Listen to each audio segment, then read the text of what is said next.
relationships with journalists and editorialists, including Brent Staples, who just won the Pulitzer Prize, and educating them on the reporter level, editorial level. That's part of what makes change happen. So the way that marijuana arrests have been covered in, for example, New York and other places in the last few years is radically different than the way it was covered 6, 8, and 10 years ago. Absolutely. So we got 3 more minutes to try to get, hope I could get to you, but we're going in this order, so. Yes, my name is Jason Zaragoza. I represent the Alternative News Media Association. We represent papers such as Washington City Paper and Dig Boston, which I'm sure you're familiar with, Dan. We don't have necessarily the objectivity problem because we've always been, pro marijuana and had a natural, suspicion of the police and police narratives and government narratives. I guess my question is, we have had a diversity problem. The all-weekly industry, I'm usually the only brown person in the room at our conventions, and so we don't have the objectivity problem. Most of our papers have 420 issues coming out this week, but how can our papers, who consist of mostly white, younger white reporters, cover this better from a diversity angle and cover racial equity issues? So we have one more. So we have a couple more minutes, and so who wants to top us off with that? So anyone? So I guess okay, I'll go for it. So one of the challenges in mainstream media newsrooms is that the gateway into journalism is extremely difficult and damn near impossible to break. Yeah. And so I was able to get an internship when I was a graduate student. And so I basically I had to work for free, and most people of color cannot afford to work for free. You'll be amazed at the ways in which your white colleagues are able to get these jobs, and in ways that we cannot because mommy and daddy is underwriting their expenses. And I'm not saying all white people are like that, but in many cases it is. And so, again, we can't talk about this without talking about white supremacy and the economic inequity and the flat-out racism of what we consider to be a qualified person to be a writer, right? And so I know we have to end it, but ultimately, until we deal with the white supremacist construct that formulates journalism, it will not change. Just like policing will not change because it cannot be reformed, just like certain aspects of the criminalization of drugs cannot be reformed. It's something that you just have to abolish.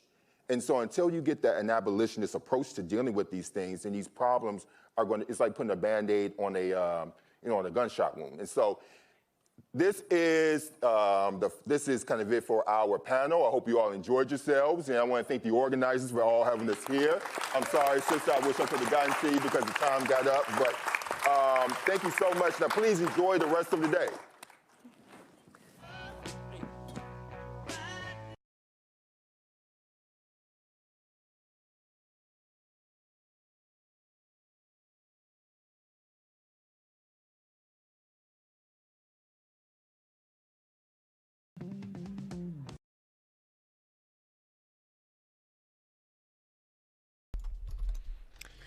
Oh, here we go, we're back. Good morning. My name is Luke Jones, and I'm Director of Legislative Affairs for the Maryland State Chapter of the National Organization for the Reform of Marijuana Laws, commonly known as NORML. Our goals are the same today as they were when our organization was founded in 1970, to move public opinion sufficiently to legalize the responsible use of marijuana by adults. Public support for this goal 40 years ago, when we got started on this journey, was only about 12%. Public support today is about 60%, and it's above 50% across all major political parties. We are motivated to do this work not because we love marijuana. We do this work because we love liberty. We're motivated by a nonpartisan belief that we must maintain a high standard for when to deprive a person of their liberty, and the risks posed to society by the responsible use of marijuana by adults does not justify depriving a person of their liberty. So it is no coincidence that a fierce defender of liberty, constitutional law professor Jamie Raskin, would carry that same nonpartisan vision into his political career and become one of the most effective advocates for sensible marijuana policy reform during his tenure as state senator in the Maryland General Assembly. While serving in Annapolis from 2007 to 2016, then State Senator Raskin successfully sponsored legislation to establish Maryland's medical cannabis program and to decriminalize the possession of small amounts of cannabis.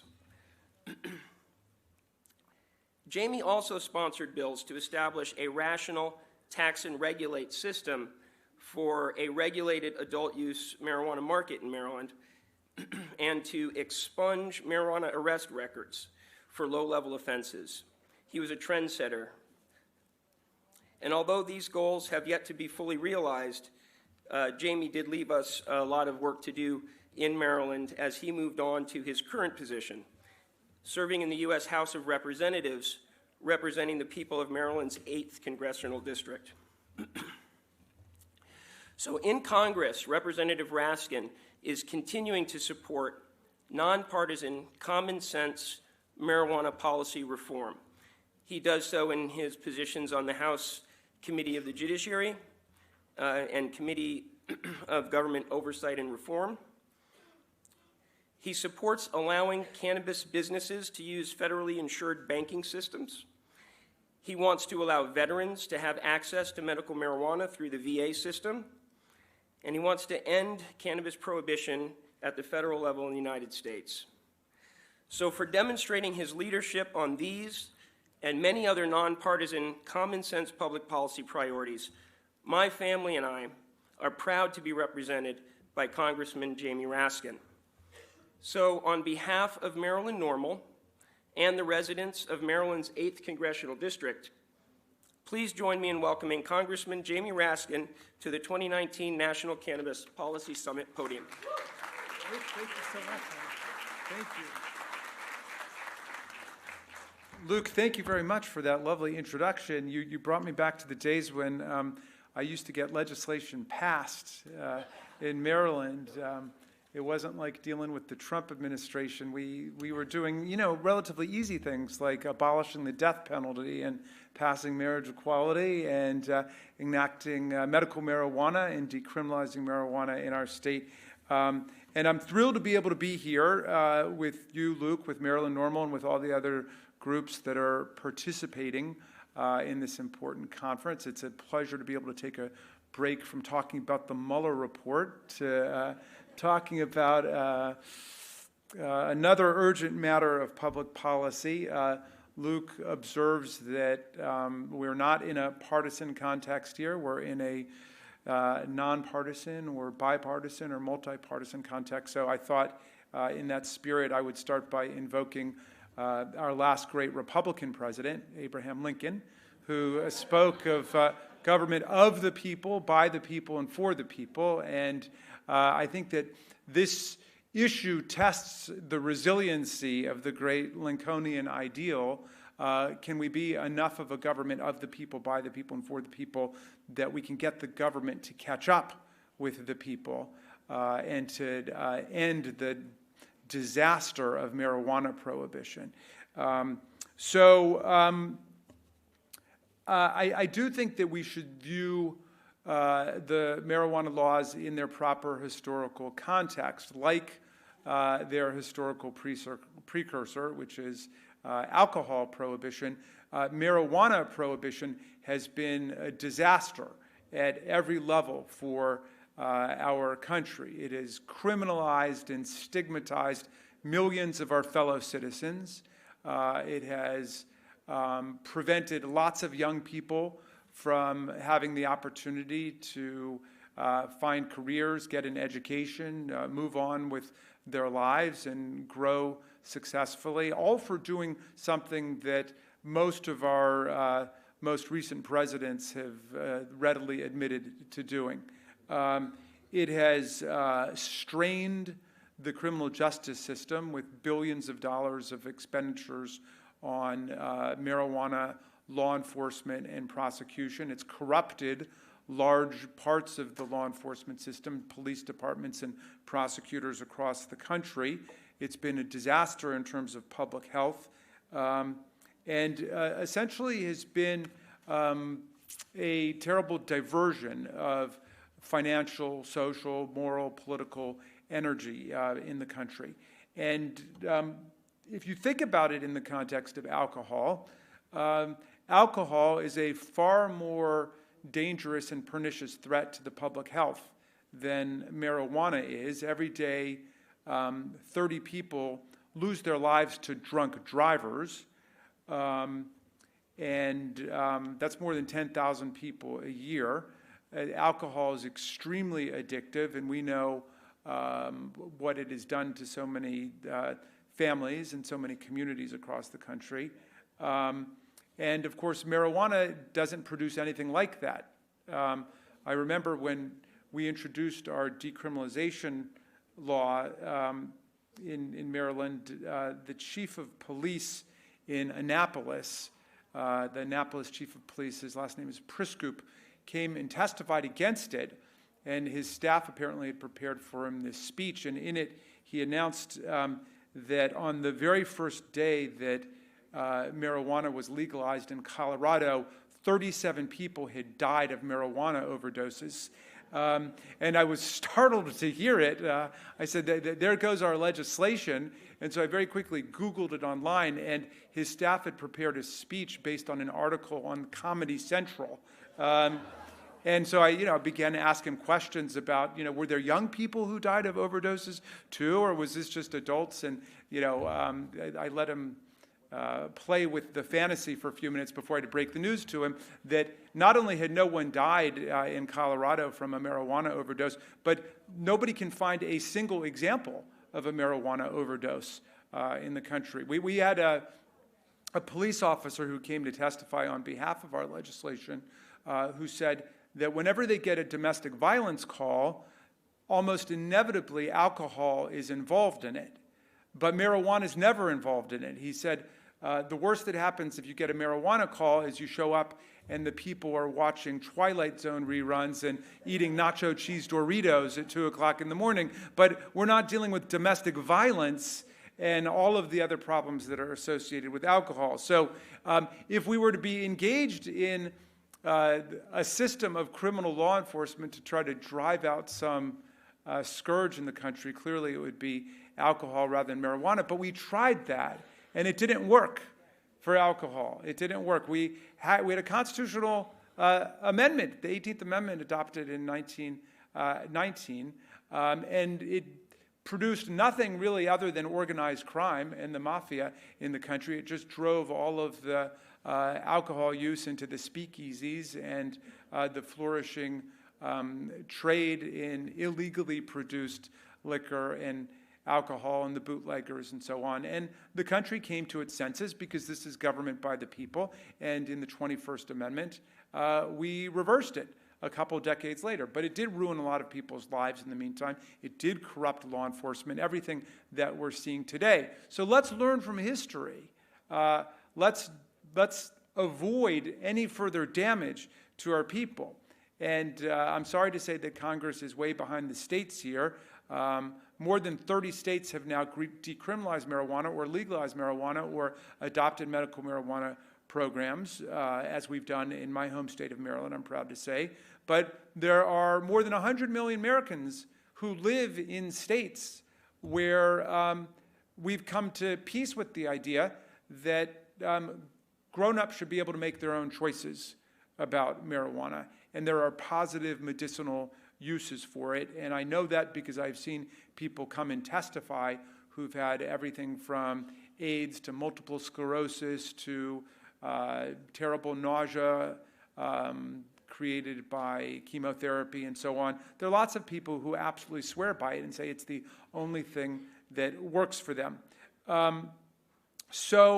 Congress does need to catch up. We've always gotten the best ideas and the best social movements arising out of the states and state-level legislation. That's how we got the child labor laws. That's how we got the 19th Amendment giving women the right to vote. That's how we got direct election of U.S. senators. And I think that is where the energy for change is going to come from in order to overthrow the restrictive marijuana laws that continue to bedevil us and keep us in the dark ages of society. It's just a cruel and repressive system that we're locked into, and I'm glad that there's so much social movement around the country to liberate us from these laws. I think I had time for a couple of questions if anybody had one, and otherwise I'll go get back to the Mueller report. I don't know. It's, I'll ask a question. yes. Can you give us a sense for what you see happening legislatively on this issue?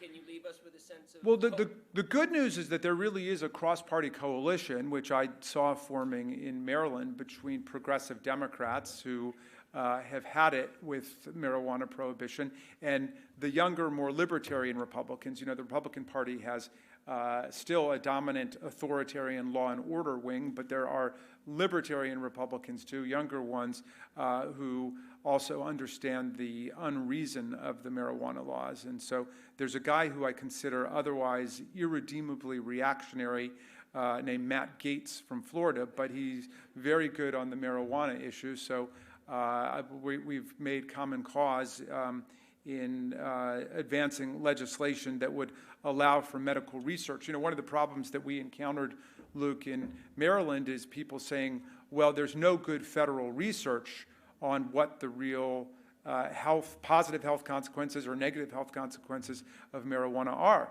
And the drug war forces have kept it that way by preventing us from doing medical research. So this legislation is an attempt to open up a space for real medical research into what the positive and negative effects of marijuana use are.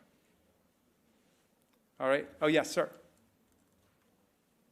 There's been a great advancement in the state of Maryland with the medical program, but yet there's no legislation regarding the right to home cultivate for the citizens. Where's that going to be? The question was about the prospects for legislation on home cultivation in Annapolis in the state legislature, and I'm afraid I'm not involved so much in the daily struggle in Annapolis anymore, so I don't know. But one of the delegates that I worked with from District 20, David Moon, is a huge champion of home cultivation and liberalizing the marijuana laws, and I know David is working on that, and I imagine that same coalition I talked about could make some progress on it. And that question really does pose the essential problem of freedom and liberty. I mean, we're talking about people in their homes and being able, to grow on their back porch or what have you. And I think that would probably be the next thing that happens before we get to full-blown Colorado-style legalization in the state.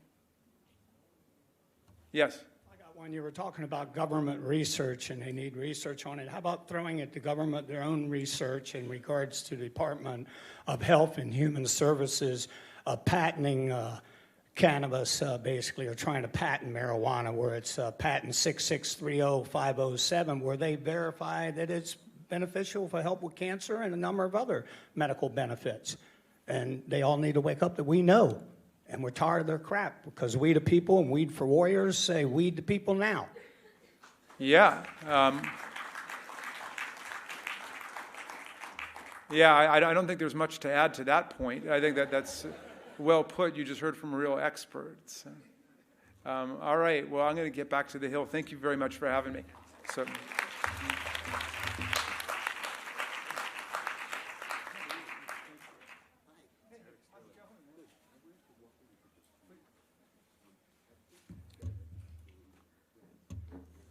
Good morning and welcome.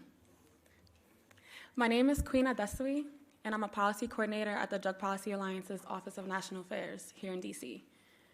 I've lived in Washington, D.C. for 7 years now, and though I'm a native Bronxite, and I'll do all I can to give the warmest welcome to this amazing D.C. homegrown leader that I have the honor of introducing today, Mr. Tony Lewis Jr. Here in the nation's capital, I work to advance drug policy reform that ends the racist and classist war on drugs on the federal level and locally in D.C. I come to this work deeply committed to the truth, which is that the U.S. war on drugs has been a war on Black, brown, and poor people. For decades, the U.S. government has perverted and stigmatized a plant that many of us know all too personally as a healing agent, or as a means towards financial and social mobility.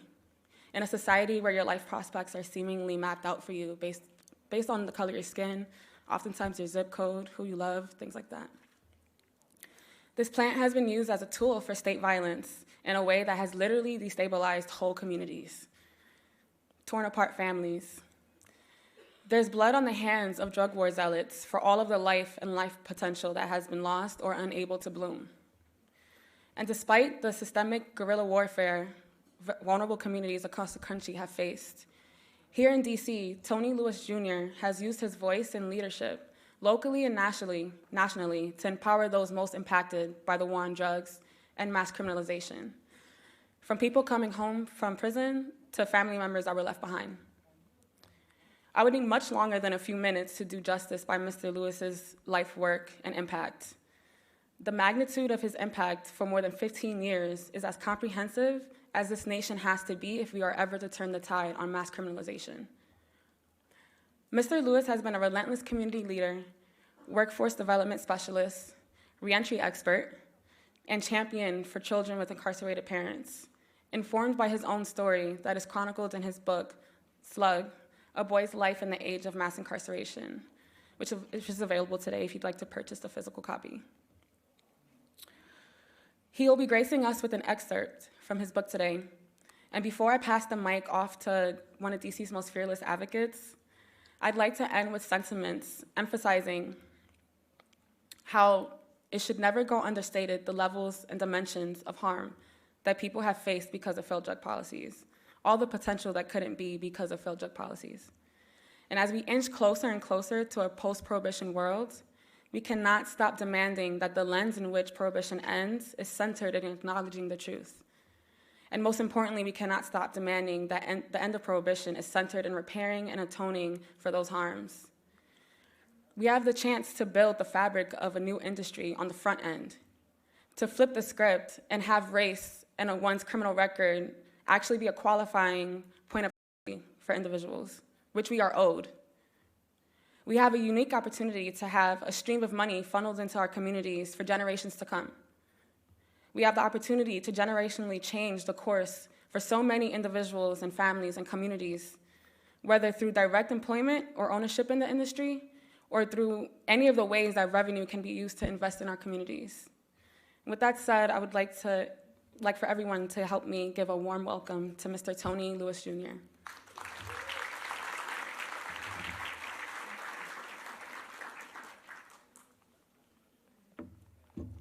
Good morning, everyone. Visits are the greatest way to keep the connection strong. When you're in that visiting hall together, the walls disappear and you just focus on being in your loved one's presence. Visits are the closest the incarcerated come to the outside world and being free in it. Over the years, I've seen what has become of Appalachia on my visits to prisons. It began with our road trips to visit Uncle Greg at Lewisburg in Pennsylvania, and continues today with my trips to see my father, cousins, and friends.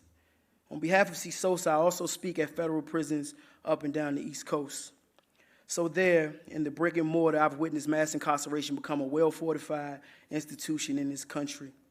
In addition to the prison industrial complex, where inmates get paid a pittance to manufacture goods for the public, prisons have also become the lifeblood of small towns across the U.S. The transformation of old economies, what used to be primarily steel and coal country, has become prison country. In western Pennsylvania, there are Allenwood, Canaan, Lewisburg, Loretto, McKean, Moshannon Valley, and Schuylkill. In West Virginia, there are Alderson, Beckley, Gilmer, Hazleton, McDowell, and Morgantown. That's about 13 federal prisons set up in the hard-hit economic areas, providing thousands of jobs. This is a small sampling of the federal prisons in 2 states I'm the most familiar with. There are hundreds more federal, state, and private prisons spread in the remote areas across the country.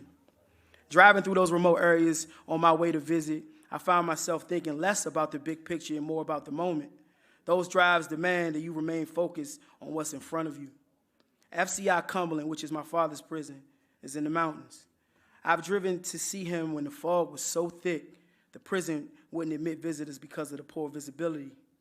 So I have to just turn around and go right back. Of course, I have no choice but to keep my composure because the road ahead was incredibly foggy and I was driving down windy, mountainous roads alongside big rigs. Another time I was turned away because I was wearing a sweatsuit. The dress code is serious while visiting a prison.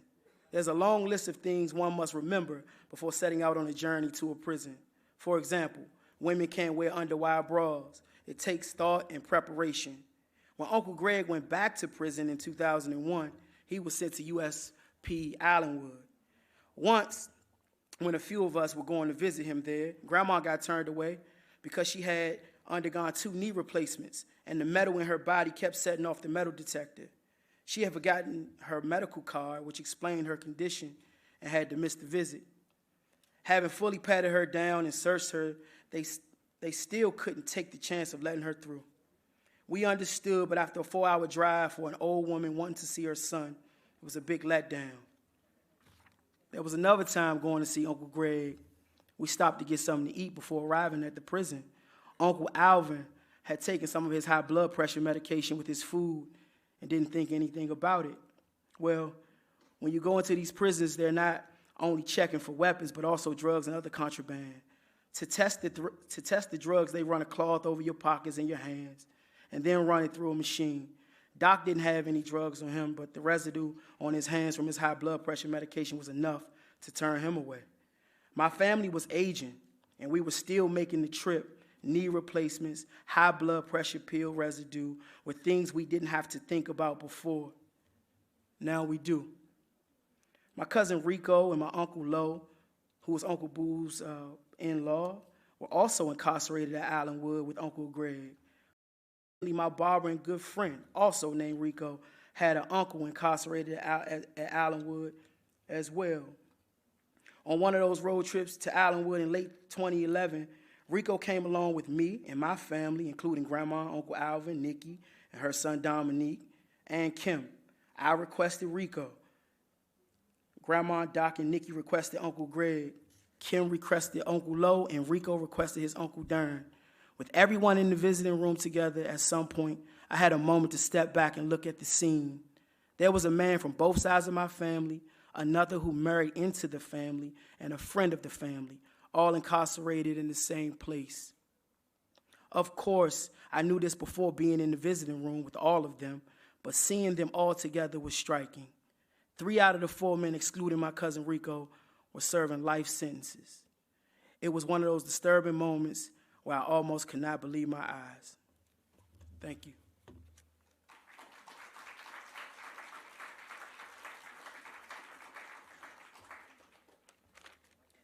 Good morning. My name is Amber Littlejohn from the Minority Cannabis Business Association.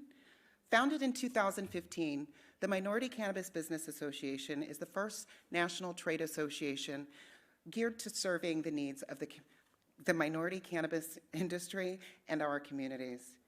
Our mission is to create equal access to cannabis businesses and economic empowerment for our communities by developing social programming, policy, and outreach initiatives to achieve equity in the communities most impacted by the war on drugs. As an advocate, I can tell you that leveling the playing field begins with policy that addresses the needs and concerns of our communities. MCBA's policy efforts center on ending prohibition of marijuana, community reinvestment, and restorative justice initiatives. The cannabis industry today has all but shut out the victims of the failed war on drugs as patients, employees, and business owners. Despite lip service from industry, we are not seeing real investment in our communities. It's time for industry to step up to level the playing field and address the needs and concerns of the communities upon the backs of which our industry was created. Without further ado, please help me welcome to the stage Elizabeth Nolan Brown, moderating the next panel, Leveling the Playing Field. Thank you. Help! I need somebody.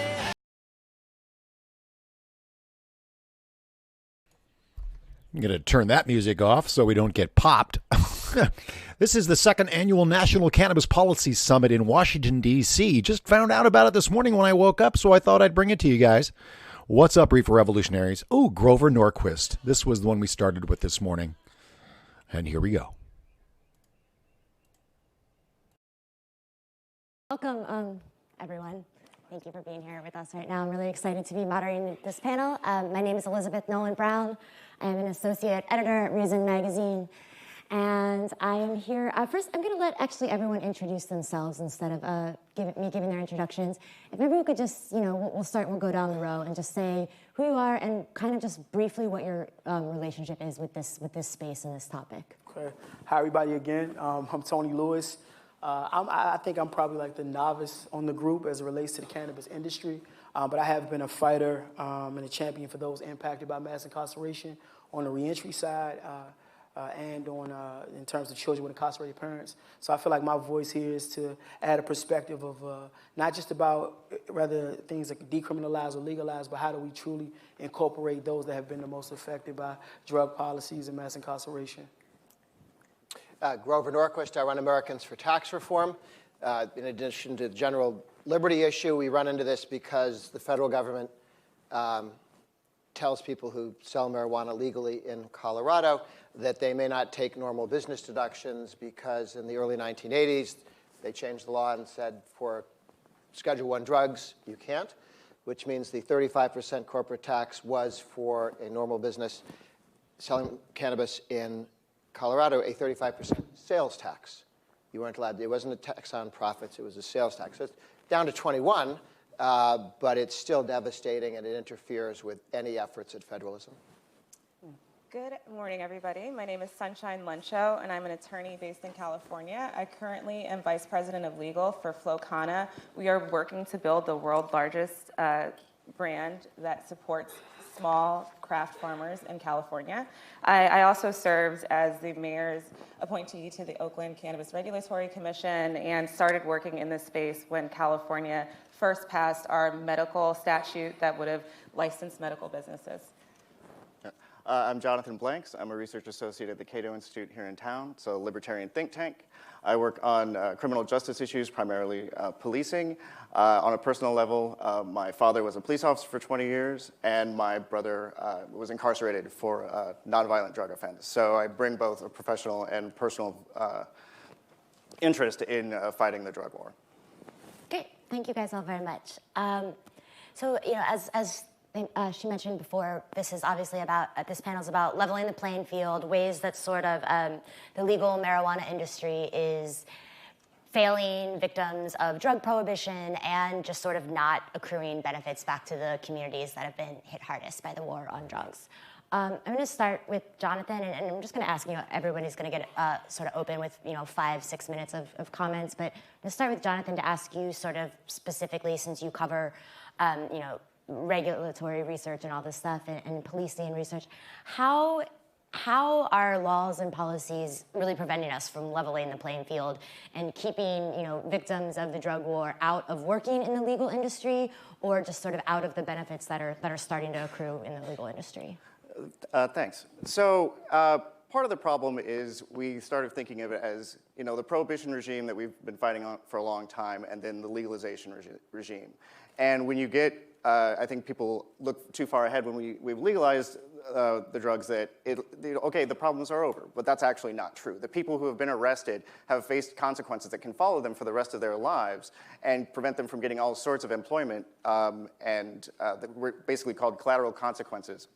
And there are about 45,000 of these collateral consequences on the state, local, and federal level for arrests and convictions. It's not just for drug arrests, but because drug arrests are the #1 reason that anyone is arrested in a country, this is who are going to be punished.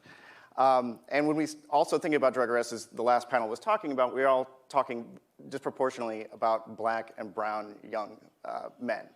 And it's because while the law is colorblind, police have decided to enforce the laws primarily in these black and brown communities. And so what you have is, even within a legalization regime, like in Massachusetts or here in DC, you still have, we are still continuing to create victims of the drug war that cannot integrate well into the economy, whether it's the legal weed industry or if it is other parts of the economy. So in places like Massachusetts, as I mentioned, they have these dispensaries that are licensed. They're very expensive to start up. So the people who have already suffered in the drug war are not going to be able to get the capital and don't have the resources to be able to enter into that business very easily. On top of it, when they are the few places that do have legal dispensaries, they're in the suburbs. So if you live in the city and you don't have access to a car and you don't have, and you're not living near where the dispensaries are, you still can't get that marijuana or get to that job, right? So too often what I think when we look at this legalization regime, which is actually just supporting the status quo ante that was already decriminalized for middle-class whites and above, but not so much for the people who absolutely need relief from the years of suffering that we've implemented. So I think it's very important that we try and make marijuana legalization like real for everyone, because right now in practice it's not true. We think the laws change, but the policies still exist. The Boston Globe reported that 75% of all the cannabis sales in Massachusetts in 2019 are going to be illegal. That is not a functioning legal market. Here in DC, where you're allowed to possess, you're allowed to carry, but you're not, but you can't sell it. You can gift it, but there can be no exchange of money or merchandise. So there's still, again, no legal market for marijuana here either. So when we first legalized, the police department was dropped arrests dramatically, which was great. But since we got a new police commissioner, arrests have started ticking back up. They have started enforcing against the entrepreneurs who have tried to, skirt the law and, let's say, gift liberally. We'll put it that way. So, but the problem is they're still going to be enforcing that law. And where are they going to be enforcing it? They're going to be enforcing it against the people who don't have access to the legal market. So I think it's really it behooves us to try and actually make not only the law, but the policy equitable across everyone. Thank you. We're going to go to Tony next because you mentioned that you said you're sort of new in this space, but I guess you mean to maybe the policy realm because you've been working in this space, absolutely, advocacy for a long time. Sure, but just not cannabis-wise. That's what right. Okay. Yeah. But so in general, where do you in your work that you've done in this community, this is sort of the same thing. Whether we're talking about drug convictions, people with drug convictions, whether we're talking about their barriers to the legal cannabis industry or just their barriers to sort of employment when they get out in general. What do you see in your work with those communities? What do you see as the biggest problems? Yeah, I mean, absolutely. You spoke about the collateral consequences and having a criminal record, and really how permanent, how far-reaching that can be, how limiting that can be for those the most impacted. So when you talk about particularly here in the District of Columbia, where your growth industries are hospitality, banking and finance, healthcare, and IT, and then government, and you have to be, obviously have 75% of the jobs here, you have to have a bachelor's degree to even be eligible.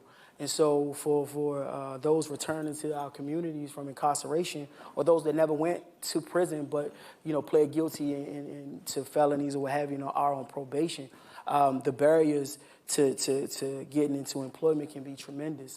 That's what I do, help connect those dots. And I feel like in any place where if we're talking specifically about cannabis, if cannabis is legalized, and in D.C. really is decriminalized, not legalized yet, but in any event that for employers specifically, I think that should be taken off as a screener. Like alcohol, you don't get disqualified for alcohol when you're applying for a job. I think I would like to see immediate expungement for all marijuana-related offenses as well.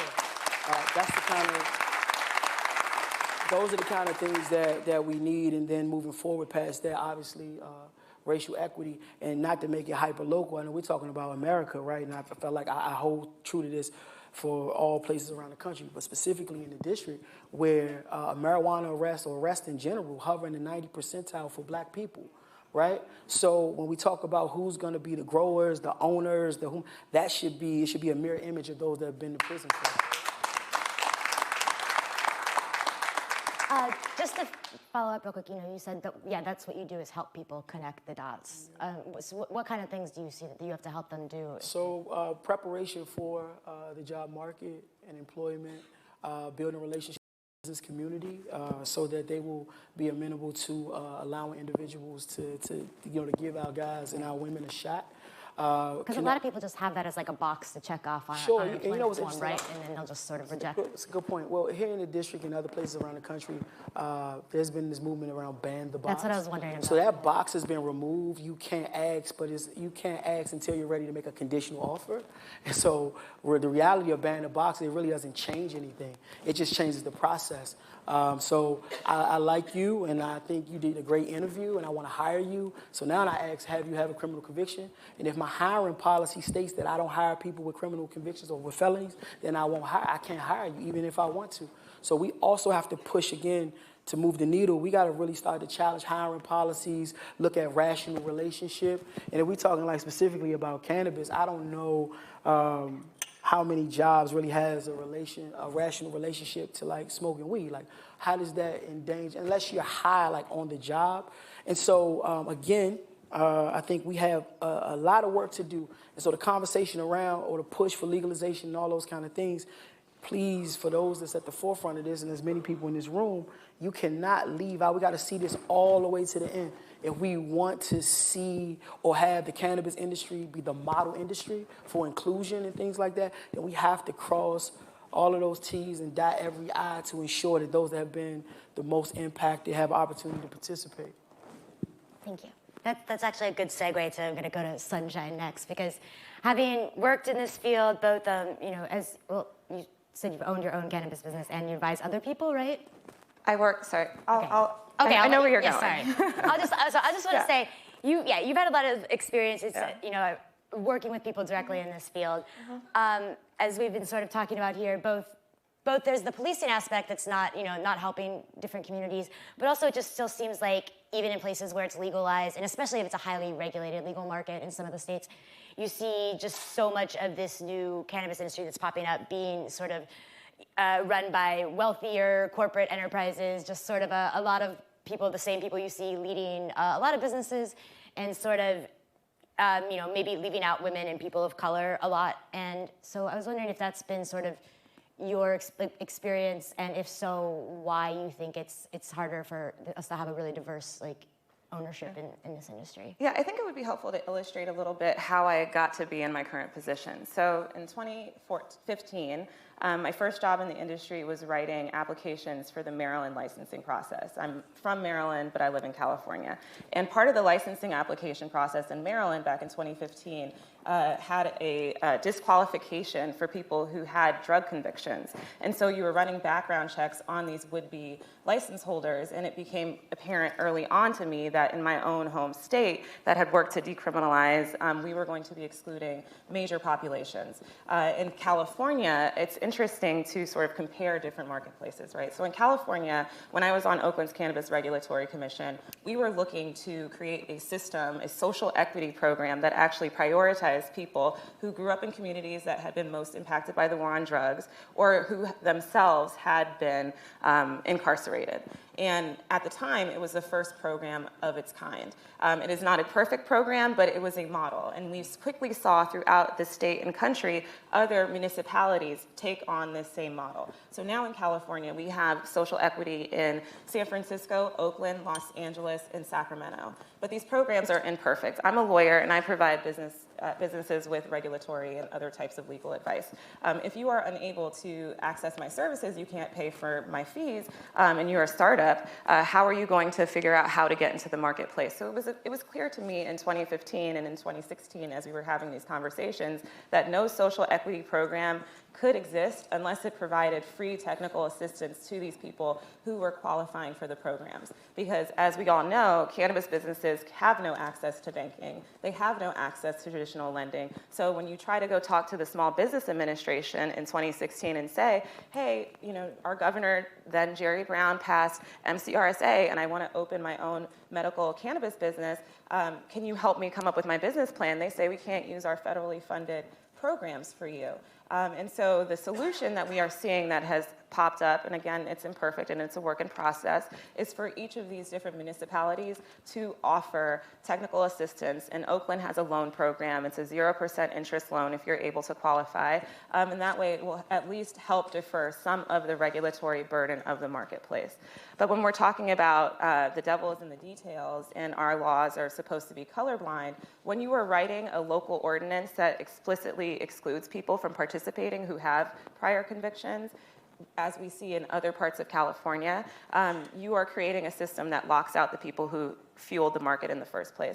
And then when you have a dual licensing system like we have in California, there's still the chance that you might be disqualified. We've been fortunate that our state has been very welcoming of the social equity programs. We actually had a social equity bill passed. Our Senator Bradford, he's based in Inglewood, was the main author of that bill, but the funding hasn't been released. So here we are in 2019 in California, trying to transition a marketplace where by and large, most of our municipalities do not have access to legal licensing. Los Angeles, that has a social equity program itself, the next 400 or so retail outlets are supposed to be owned by people who have been impacted by the war on drugs, but they just authorized the funding to Cat Packer, and it's not enough. And so my concern, now that I've been in-house for 2 cannabis companies and practiced in private practice and seen what the alcohol laws look like, is that we won't catch up soon enough.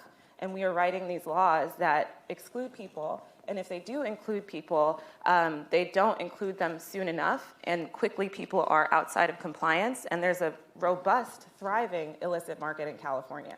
That has not changed. It is hard to encourage people to participate in a robust market, in a legal marketplace when the cost is so high. The taxation that Mr. Norquist referenced in Colorado is possibly double in California. Our sales tax is, at 10%, but we have an excise tax. We have a tax per gram of cannabis, and so once you get to retail, people experience sticker shock who have voted for legalization.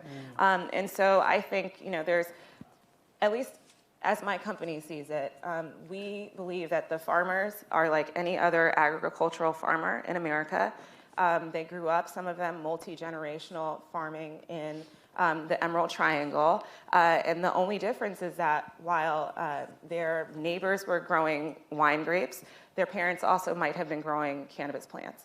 And their experience growing up was of helicopters, raids, seeing their parents arrested. And now they are putting the faith in our company to try to bring them into the regulated market, to provide the support so that they can be treated like any other business. And there's a lot of distrust in that for some people because you're identifying yourself as someone who's cultivating this plant. And there's a lot of fear that they will somehow lose to larger corporate interests because we have made it so burdensome to participate. That's a really good point because I think, thank you.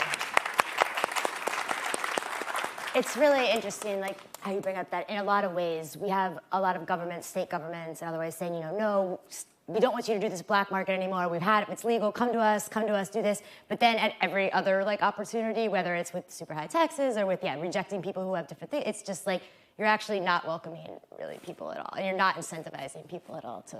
Yeah, and I think that there's this misconception that there's a lot of money in this industry. Certainly there will be when we have a global, fully regulated marketplace.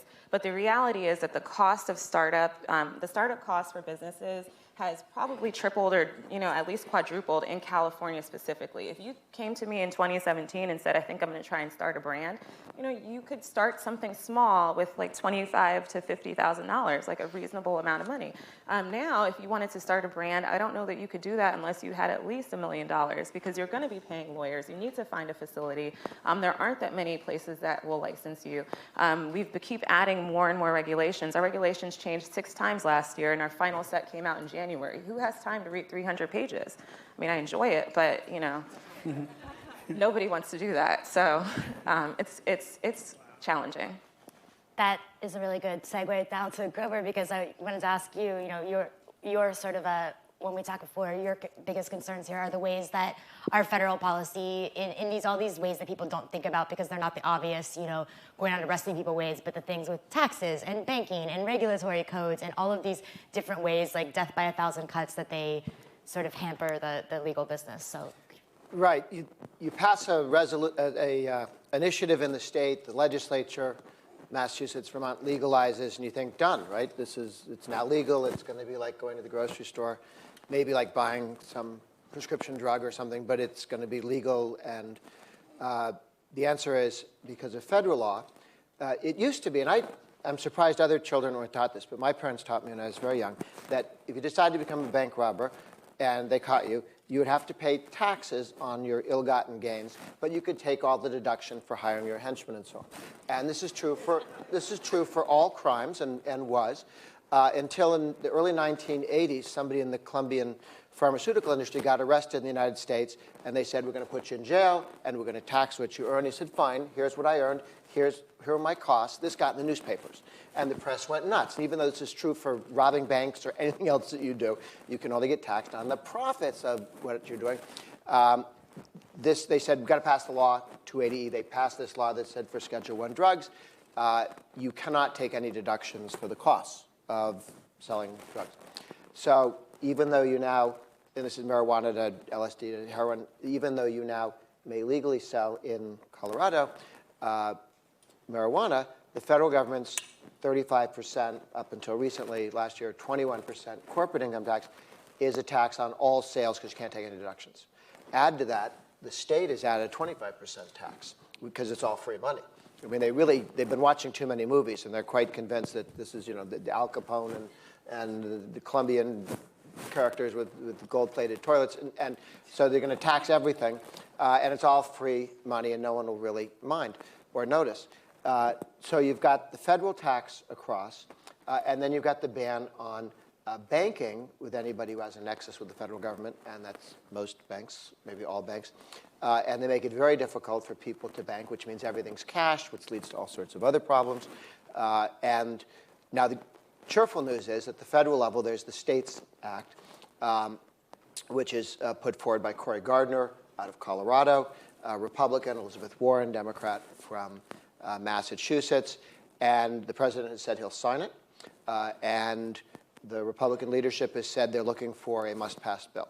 The House should be okay, but I've been told this for 6 months now, and it hasn't happened yet, but we keep getting told this should happen momentarily when we have a must-pass bill. Of course, whenever somebody says there's a must-pass bill, that is an opportunity for every boat anchor dumb idea to be attached to it. So we're competing with everybody who goes, oh, they have to pass this. I've got a stinker of a bill I've never been able to pass. If you want my vote, I want to stick that on it, which then can sink a must-pass bill.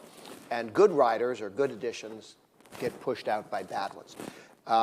So it is entirely possible that before this year is out, we get the States Act passed, and the two biggest challenges presented by the federal government, since Bill Barr, the Attorney General, has agreed that he will not ask people to prosecute. It's still illegal to sell it federally if it's not statewide, even if you can bank and even if they don't tax it, oddly. That's something that could be rescinded someday, but right now, I'm going to leave it alone. That's probably good enough for government work right now. So that's getting the feds out. However, the states can screw it up even when our team thinks we just legalized it. And one of the biggest mistakes I think a lot of advocates of decriminalizing cannabis have made is in making the case for it should be legal, they say it's just like liquor. Well, you don't want to be just like liquor or spirits or wine or beer when it comes to how you're regulated, because when we got rid of prohibition with the constitutional amendment, they stuck in there that it wasn't protected like all other business activity. By the Commerce Clause, states could regulate it and have the three-tier system and have a government run. I mean, we sell liquor in New Hampshire like the way they used to in Bulgaria in 1952 with state stores run by state bureaucrats. To pass this, I've got a stinker of a bill I've never been able to pass.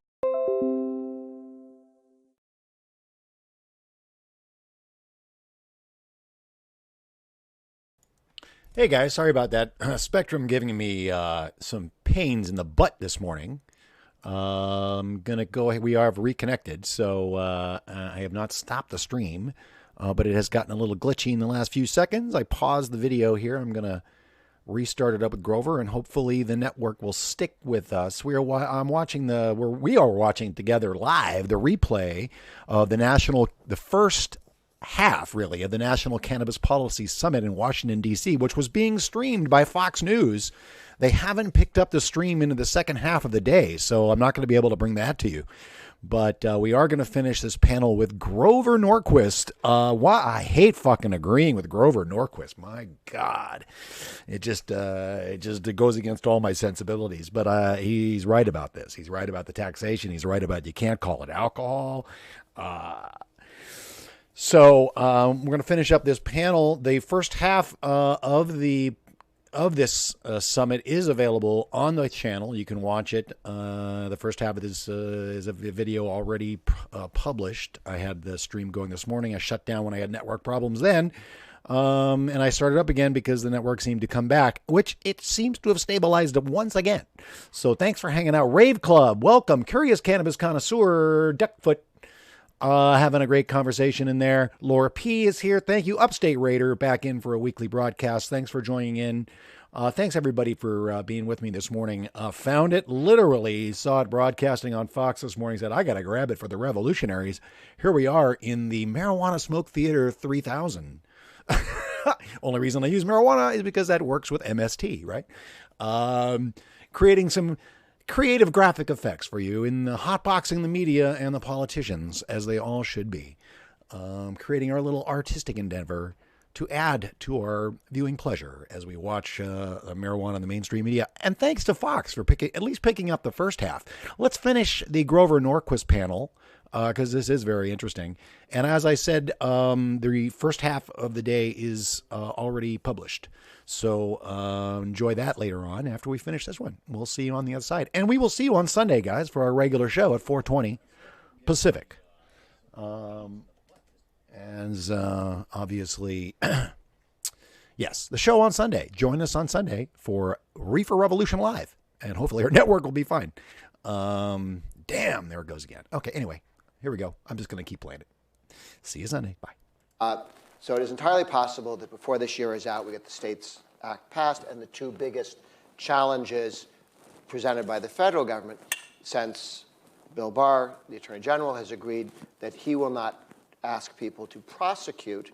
It's still illegal to sell it federally if it's not statewide, even if you can bank and even if they don't tax it, oddly. That's something that could be rescinded someday, but right now, I'm going to leave it alone. That's probably good enough for government work right now. So that's getting the feds out. However, the states can screw it up even when our team thinks we just legalized it. And one of the biggest mistakes I think a lot of advocates of decriminalizing cannabis have made is in making the case for it should be legal, they say it's just like liquor. Well, you don't want to be just like liquor or spirits or wine or beer when it comes to how you're regulated, because when we got rid of prohibition with the constitutional amendment, they stuck in there that it wasn't protected like all other business activity. By the Commerce Clause, states could regulate it and have the three-tier system and have a government run. I mean, we sell liquor in New Hampshire like the way they used to in Bulgaria in 1952 with state stores run by state bureaucrats who have zero interest in being open any time that anybody wants to be near them. Why would you ever want to say we should do marijuana that way? It was a stupid way to do liquor in Bulgaria. It's a stupid way to do liquor here now. And so it's one thing to say, like liquor, sort of like liquor, it should be legal, but you carry that too far and you end up regulated like liquor. Or in some cases, the people pushing some of the decriminalization laws actually got money from the people who do the wholesale business, which has crippled, damaged the liquor, wine, beer industry and made it difficult to function. They go, we want to be the wholesalers and get our vig off of marijuana as well as liquor, beer, and spirits. So you can set up a regulatory structure almost as stupid and expensive as prohibition. In Colorado and some other states, taxes alone guarantee a black market outside the law market because inside the law is too stupid and too expensive and doesn't open on Sundays. So, whereas other hardworking people do work on Sundays. So I guess my concern is that we need to, in a hurry, it ought not to be in a hurry to compromise in a way that perhaps 10 years ago it made sense. This is the only way I can get across the finish line. Let's do this, and then we litigate. I much prefer the North Dakota law, which was just, it's legal, done, and not explain how to structure it. We don't tell McDonald's how to structure themselves. We don't tell hardware stores how to structure themselves and where to get their licenses. So just legalize it. So we're going to have to go back and rethink Washington State and even Colorado and some of these other states, which thinking they were compromising, or California, where they raised taxes so much, but they bought all the opposition off. The reason various law enforcement structures and prison guards didn't object this time around in California was they were showered with cash. Okay, but if you want to start reducing those taxes, you've now got to argue with the people who are making a living off the cannabis industry without doing any work. So we're getting there on the federal laws, getting those out of the way. They've been a problem. I believe we are on track to get it done.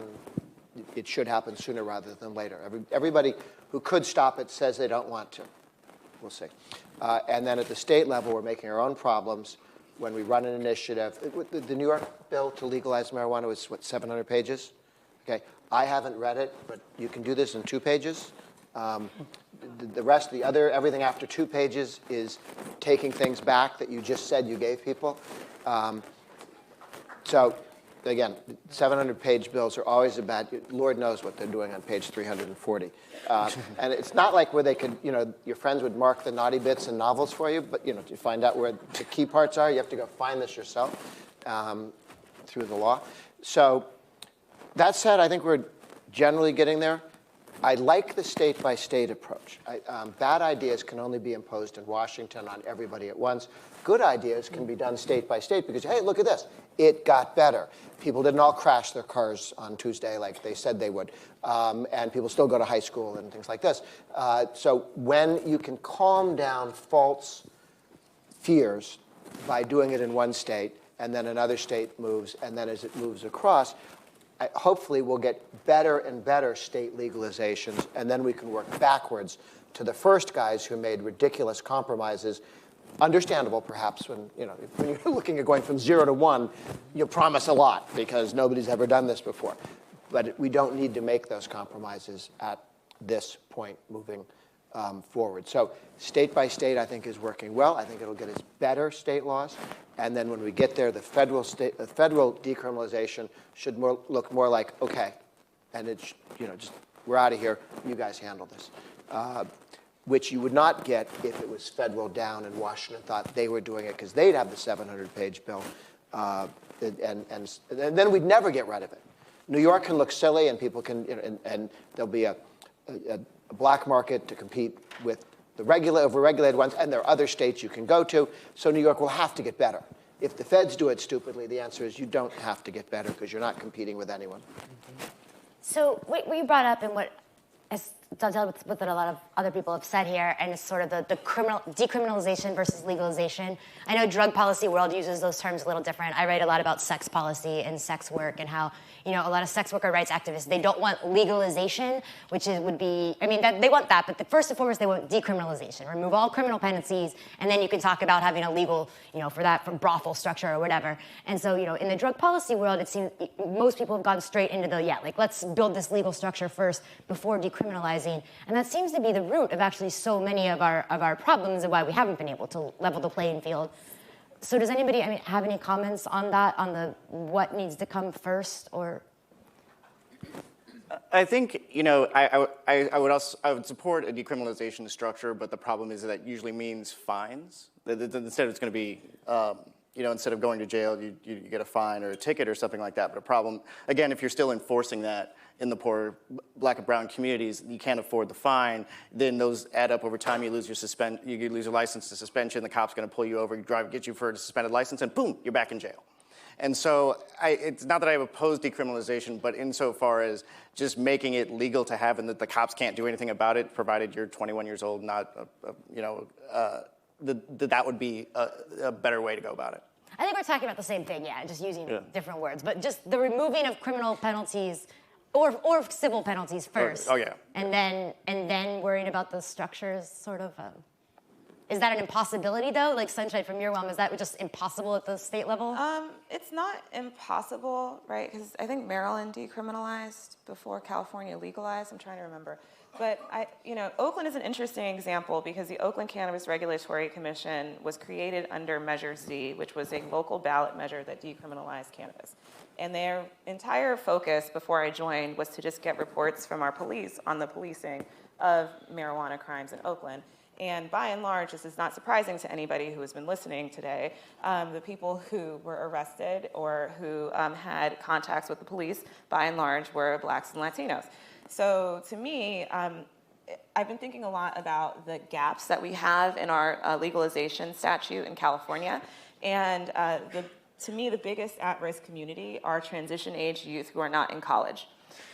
Because people 18 to 21 are not going to be criminalized for possessing cannabis currently, but if you are someone who is of lawful age, you're 21, and you provide cannabis to someone who's under 21, there are severe penalties for that.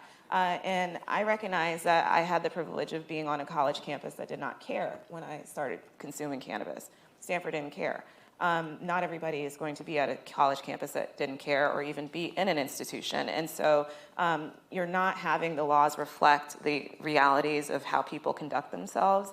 And if under our medical statute, we were fine with people 18 and over possessing this, setting aside whether or not it was medically efficacious for them, why suddenly, when we legalize, are we removing that ability from the same population?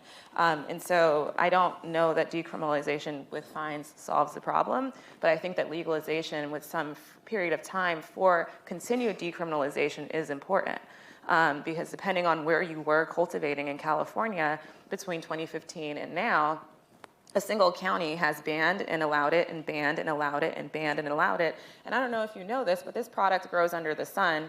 And once you plant a plant, it won't grow again if you chop and burn it, right?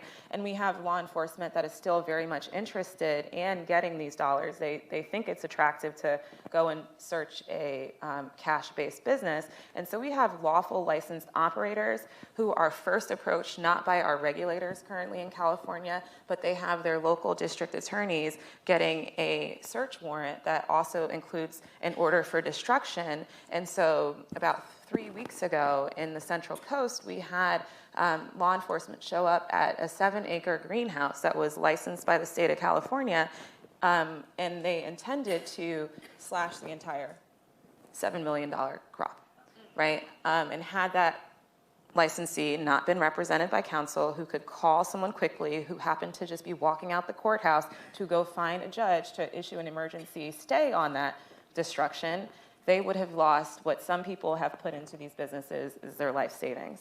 And I think that when you think about like how we're going to be enforcing, it's really important. And to Grover's point, we passed in California our legalization initiative because there was money for police. And there's actually, if they ever realize their revenue estimate of $1 billion, there's buckets of cash, none of which are going to go to my public schools. They're not going to fix my roads. There is some $10 million amount in there for communities most impacted by the war on drugs. But once you average it out, the remainder goes to law enforcement. And so when we're talking about lowering our taxes and making it easier to conduct business, there's some pretty strong interests that don't want to lose their sort of foothold. And we're a very large state. And so I don't know that decriminalization helps, at least Black and brown communities, as much. Yeah. I think the criminal justice reform movement, which has gone through quite a number of states, and recently we got the federal law passed with bipartisan support, First Step Act, which is a first step, but it's a good first step. We got that done because of the unease the country and even legislators had with the way cannabis was treated and the way cannabis users were treated and the way seemed a lot of nonviolent people were being arrested and harassed and going to prison, and this seemed to be wrong. And that infused a lot of the energy into the whole conversation about criminal justice reform in its entirety. And I think we're going to get some benefits from that because that discussion has dealt with reentry issues and how do you make it easier for people who've been in prison to get jobs. The occupational licensing reform, which is a side issue, because when they decided to set up a little cartel and only let certain people be a realtor or do your hair or whatever, this first rule they come up with is no felons. And then they go down to all the other ridiculous rules that they have. But they start with that one, regardless of what the topic is. And we're now seeing that whole issue of occupational licensing rolled back. It used to be 30% of all people who had to get a permit in this country to work. It's now down to 21.7 and falling. It used to only be 5, then I went to 30 down to 21. So a number of these things are civil asset forfeiture. When they stop people's cars and don't even arrest them and don't even charge them with anything, but take the cash that they've got on, they take the cash with their ATM machines, and they take the car because they think it was maybe bought with illicit drug money. And then, of course, you can sue if you want, but the lawyer might cost more than your car or than the money you had on you, or you may have other things to do in your life than to go back to Oklahoma that you were driving through and handle this. You've seen the numbers that more money is taken by police in civil asset forfeiture than in burglaries last year. So we're dealing with several $1 billion a year. As this gets stopped, and it's getting stopped by state, some wonderful law in New Mexico, that I think also makes the cannabis industry and the drug industry in general less of a target, because that's the one you can always imagine. We think that cash came from, they don't say from bank robbery, because then you might say, what bank? But they just say drugs. Well, who knows? So the criminal justice reforms that are happening and will continue to happen, I think, help as the cannabis industry expands. Tony, did you have any comments on anything that they've been saying? You've been quiet for a while now. Yeah, no, I'm just taking it in, but I do think, just to Crow's point about, in terms of how these things align, and when we see sort of the culture of reform in our country, and I'm always trying to just be the voice of like, do those reforms go far enough? And are the people that know the most about the real impacts at the table when these things are being decided? And I've seen it consistently be where we think we're covering all bases, but we haven't even started to scratch the surface. Because of that sort of, there's a desert as it relates to those that are the most in the know. With that being said, yeah, I think that, not to clap, but that's really just the truth. And so with that being said, for me, as it relates to things being decriminalized versus being legalized, I really just, again, want to continue to drive home, think it all the way through. And I think in a lot of big things like this, right, this is big, so we do it in increments. But when we do it that way, sometimes we will never get to where we're trying to go. We really have to tackle this in this drug policies and people impacted by mass incarceration in a very holistic way. And at the same time, that sounds daunting, but we have to, because if not, then those that are the most stable, and that's why you find, in terms of who's going to be the leader in the cannabis industry, and the owners in the cannabis industry is going to be the same owners and leaders that are every other industry. Yeah. Well, so I'm done. I think we have about 5-10 minutes left, so if anybody has any questions in the audience that they maybe have time for one or two. Can't see, does anybody? No? Okay. Hello, my name is Brea Vaughn. I am the founder and CEO of the Unforbidden Plant Project, also known as TUP Project here in Maryland. Basically, the concept of my organization is bridging the gap between generations while educating them on alternative health care, which is this is what medical marijuana is. And I'm 25 now, but when I was 19 years old, I was arrested in the park for smoking marijuana. And imagine getting arrested by a cop that is your skin color, and they are arresting you because they want to meet a certain quota so they can get a couple extra dollars on their paycheck. And my TUP project is a online-based community and also outreach in the community. And one of my main goals in the community is to educate people on medical marijuana and what it can do for them. And my goal also is to, like Mr. Tony was saying, about mass incarceration, because us African Americans, we always get criminalized for medical marijuana.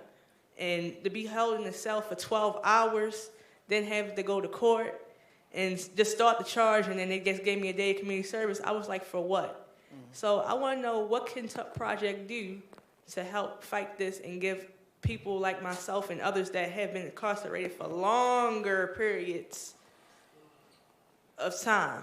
Like, what can TUP Project do to help push this movement with giving the failed war on drugs a second chance, well, victims a second chance? Does anybody else? I mean, I would, so really quickly, I think organizing and mobilizing is so important, and getting people that have been the most impacted, particularly in places where their rights have been restored around voting, to get them civically active and politically active so that they can play a role in the political process, and the people that get in office will feel a necessity to address their issues. And the other thing would be, like, we have to have conversations. Even in particularly around hyper-policing and things like that, we got to get in the same space with law enforcement and have those conversations so that I feel like we can share information, we can see things from their perspective, they can see things from our perspective, and through those conversations, I feel like we can get to a better place. But it's important that we continue to organize and sort of make that a cool thing, like civic engagement, political engagement. I don't think we see that enough, particularly from the communities that, like, I represent, that have been the most impacted. We got to have people at the table. It can't be just, so then we get what we get. It's people that's representing those communities. It's not of those communities, but so we got to step up to the plate. Yeah, and I would just add on to that. Thank you for your question. When we were going through the regulatory process in California for our medical statute, I went to Sacramento regularly and I wasn't being paid to be there. And I tried to get other people to come with me so we could go talk to our assembly members and our senators and educate them on what it was like to be in Oakland trying to transition businesses.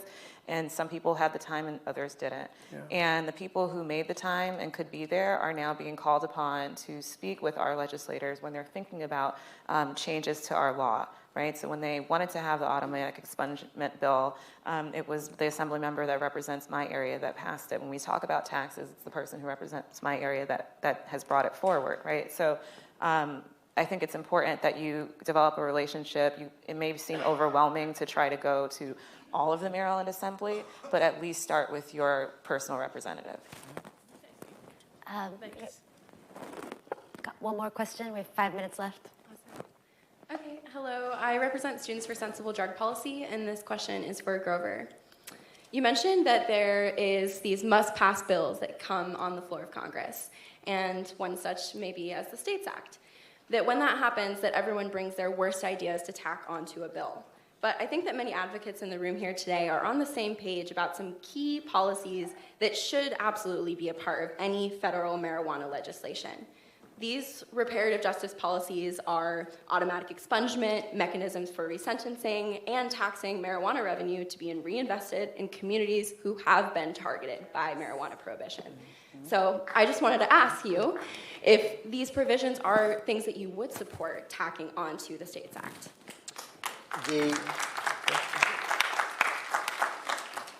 The States Act is not the must-pass bill, okay? I may not have been clear.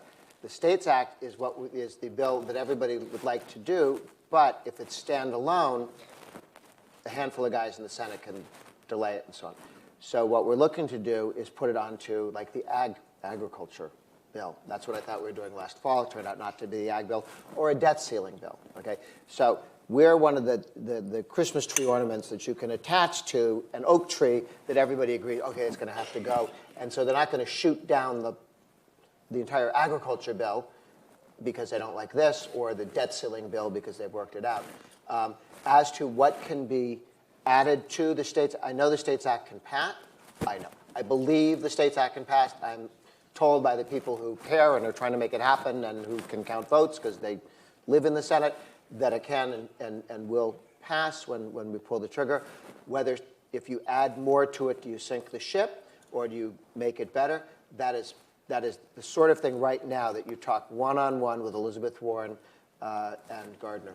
And if they think it can hold, then it would go on. If they think it loses you 2 votes, then you probably don't get it this time. So you would not support those policies if it prevents the bill from passing? I would not insist on attaching one more thing if it meant you didn't get anything at all. That's my advice on almost all pieces of legislation I like. Pieces of legislation I don't like, oh, you should put many things on that and watch it sink. But I would like to pass the States Act. I think it's an important first step. Could it be improved and passed? Maybe. I would defer to Cory Gardner and Elizabeth Warren, who are counting votes. Thank you. I think we're out of time. So could we just give one more round of applause for all of our panelists up here today? Yeah, thank you guys very much. Well, that'll get me popped. The Beatles. What's up, Reefer Revolutionaries? Well, we've caught up to where we ended up this morning. Let's see what she's saying. ASA is a national nonprofit organization we'll do this made up one, of and then we're patients, gonna be medical done for the professionals, scientists, and concerned citizens promoting safe and legal access to cannabis for therapeutic use and research.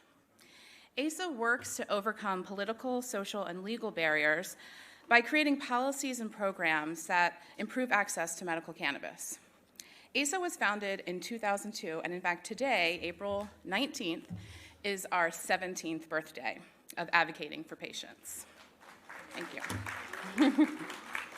While we continue to see the acceptance of cannabis grow, for far too many, the stigma still remains. And just when we think we are making progress that national or even global acceptance of cannabis is right around the corner, another obstacle appears on our path. Just last week, a Facebook group I belong to, the Maryland Medical Cannabis Community, was shut down by Facebook. This group did not sell or promote anything. It was simply a space to raise awareness, educate consumers, connect with fellow patients and supporters, and help people navigate legal state access to medical cannabis. My organization, Americans for Safe Access, whose mission is to support safe and legal access to medical cannabis, has also gotten shut down by social media when trying to promote our patient-focused certification program. Facebook said that I was violating their policy. This is a program that teaches people to safely and legally work in the cannabis industry. So I'm really not sure what policy that could possibly be violating. It is clear that our mission of advocating for cannabis is far from over. And this is why it is also important to continue to support cannabis advocacy in whatever way you can. Seriously, no matter what you do in this industry, advocating should be part of it. This next panel, Cannabis in the Crosshairs, how do big media companies enforce community standards while protecting free expression? We'll talk about these important issues. Because for every step forward we take, we get pushed 2 steps back. And this is an example. I can think of no one better to moderate this panel than Ricardo Baca, CEO and founder of Grasslands. I first met Ricardo here at the Policy Summit last year when he was doing the media panel. But I have been reading his articles and listening to his podcasts for many, many years. He was a writer and editor at the Denver Post, started the Cannabis, and was featured in the 2015 documentary film Rolling Papers. Please welcome Ricardo Baca.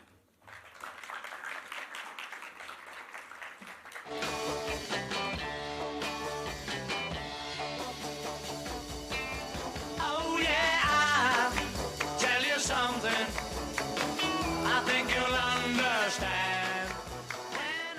All right. How's everybody doing out there? National Cannabis Policy Summit. It's great to be back. And it's great to be back with these individuals to my left. We're going to dig in and discuss some of these very important issues that really impact licensed, non-licensed, ancillary, vaguely related businesses. But before we jump in, I do want to do some introductions. So why don't we start with you, Kaylee, and then we'll go down the line and just give us a brief introduction of who you are and how you found yourself here today. Absolutely. So my name is Kaylee Wilder. I am the CEO and co-founder of Estro Hayes, Inc. We are a digital media company all about bringing resources and information to communities of color, in particular women of color, to empower them to, get into this business and embrace the lifestyle.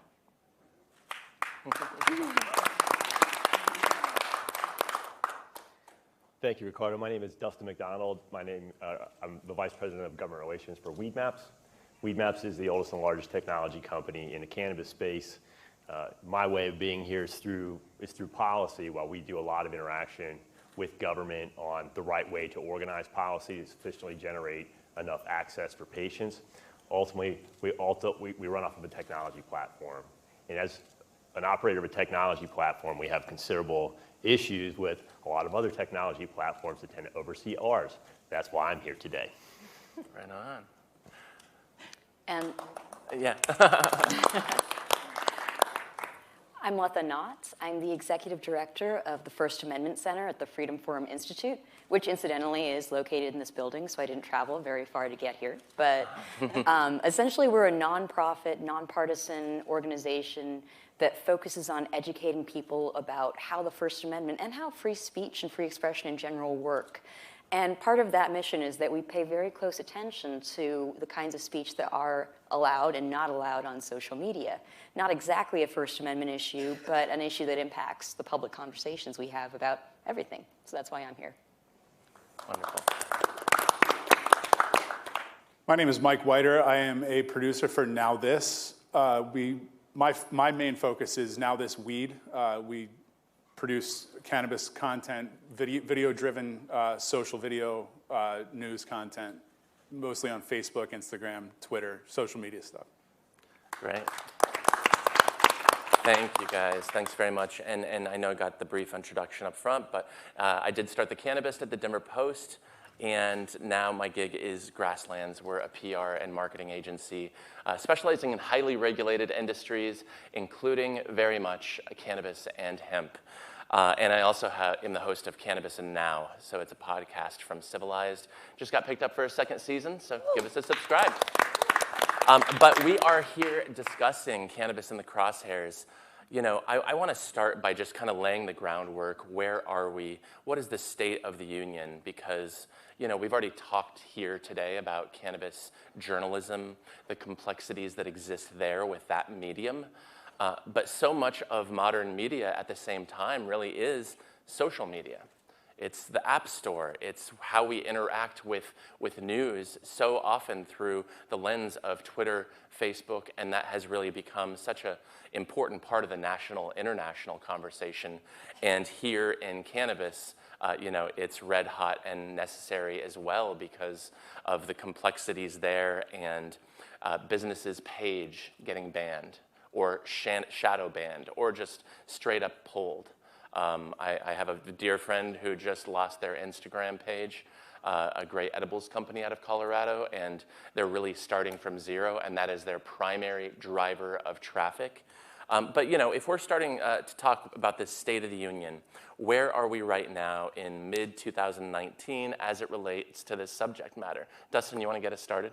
Sure. I think you hit the nail right on the head. Ultimately, all of us are up here talking about this issue because we're seeing cannabis businesses, you're seeing individuals who are cannabis consumers or patients having their social media profiles stripped from platforms or their apps compromised in terms of their integrity and utility to customers. There's a wide variety of applications, web pages that have all been censored for the most part, or in some places, as I mentioned, you lose total loss of functionality, compromising patients' ability to identify legal points of sale where they can absolutely obtain medical cannabis.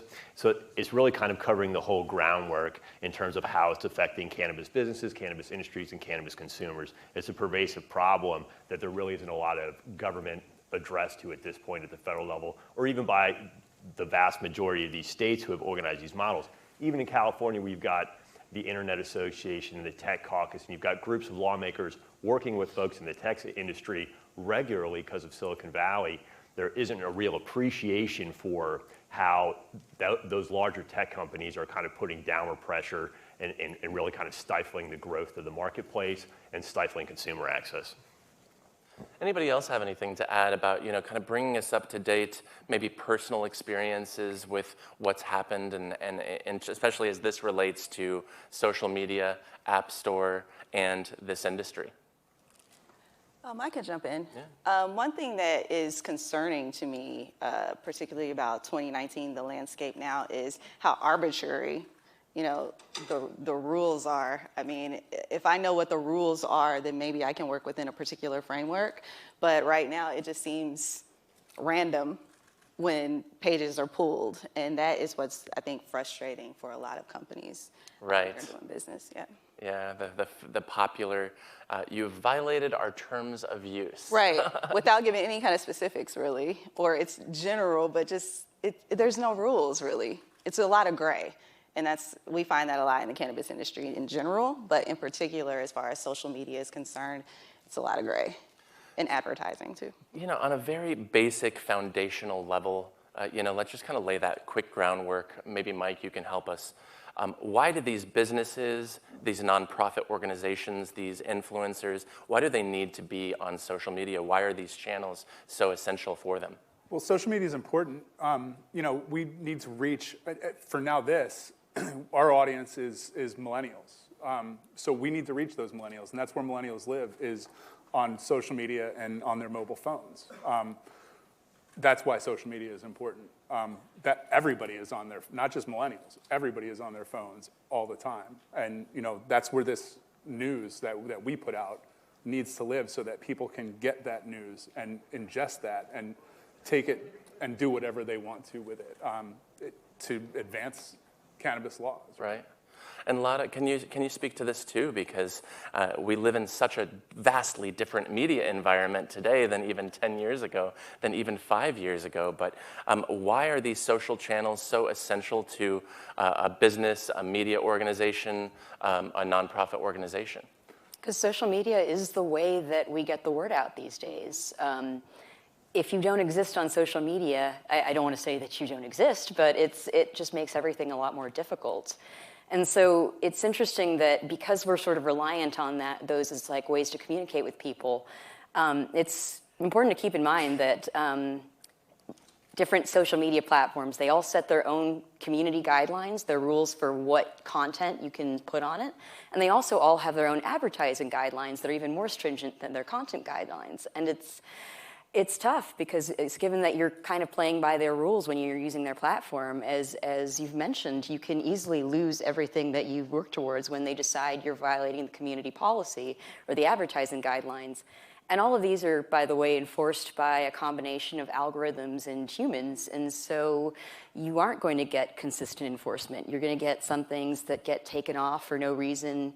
The guidelines would say that you can't depict the use of marijuana on Facebook. You can't have ads that sell it, although you can have ads for advocacy and education.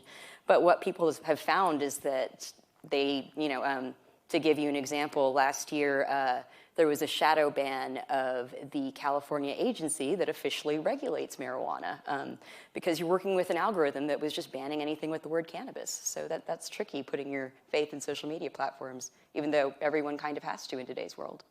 Yeah, that was a fascinating thing when it happened. I mean, that was a government agency whose Facebook page was pulled. Mm-hmm.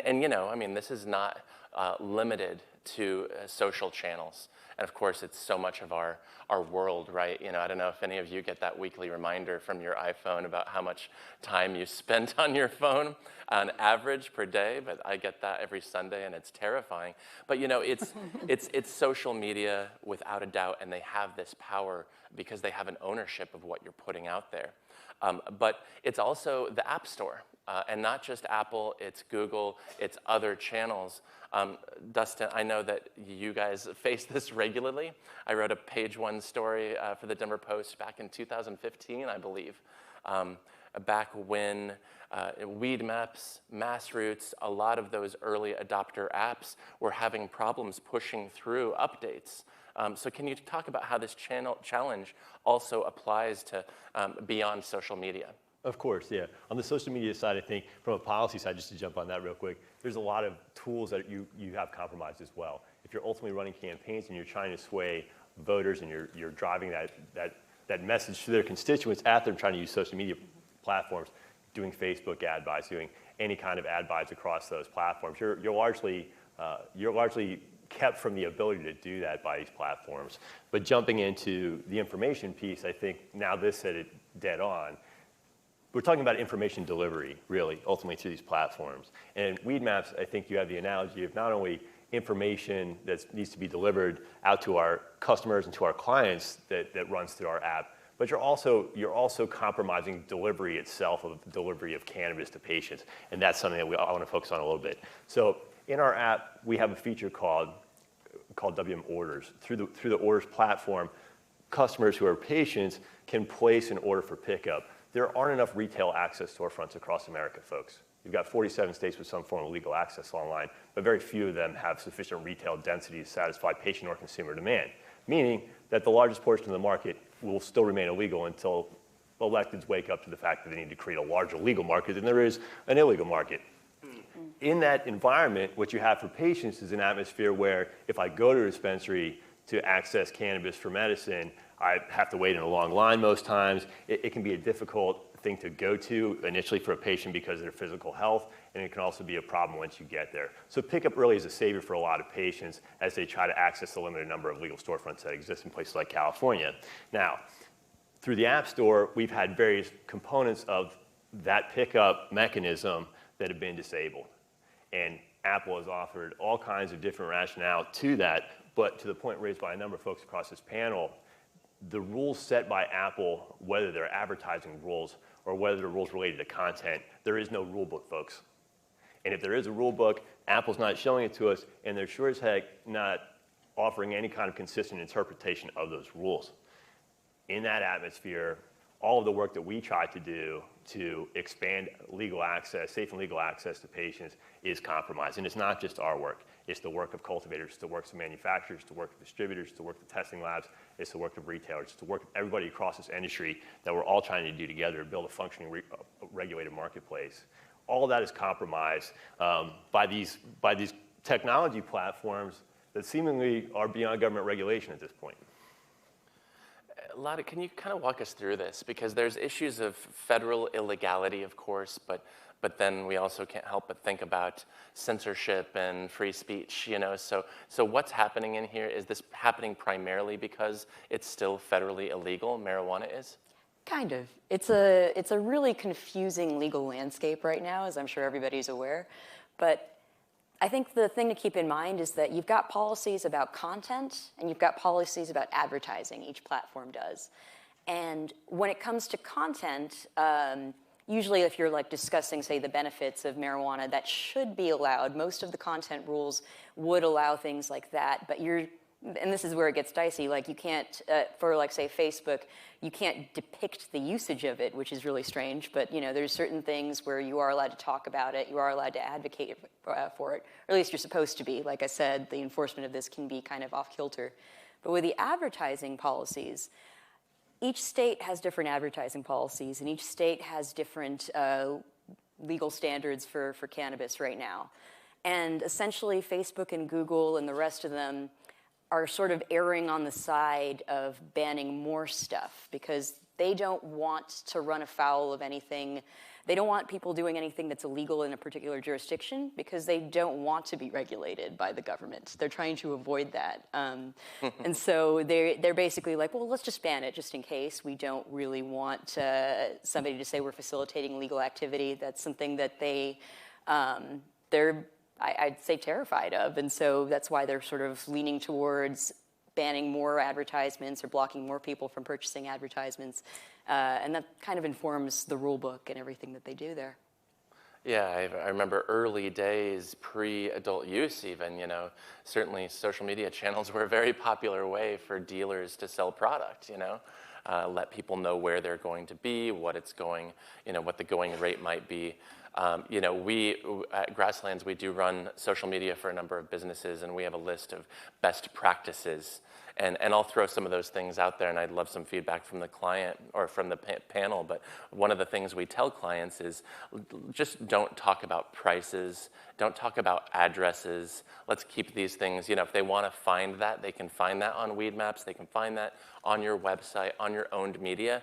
But for your Instagram channel, let's just not talk about those things, because that generally is something that we've learned is something that gets the attention of those Instagram regulators that are paying close attention to you because they know exactly what you're doing, in part because of the hashtags you're using, in part because they just know, even though there's you know, millions of Instagram accounts. But I wonder if those kinds of best practices ring true with any of you, but also what your own best practices are. Kaylee, maybe you can share some of yours with us. Sure. So early on, before we had our podcast and we first started, we definitely were a lot more loose in, you know, our social media presence. A big part of what Estro Haze is about is destigmatizing use, to be a platform where we can be out and proud as Black women and say we are cannabis consumers. It's fine. You can be a cannabis consumer too. We stepped out to do that. So that usage sometimes gets tagged, you know, and a big part of that is showing our face, smoking or eating edibles or whatever. So we've had to get very creative in the way we tell stories. And that's kind of like our best practices. We don't promote selling of the product in any kind of way. We do talk about usage.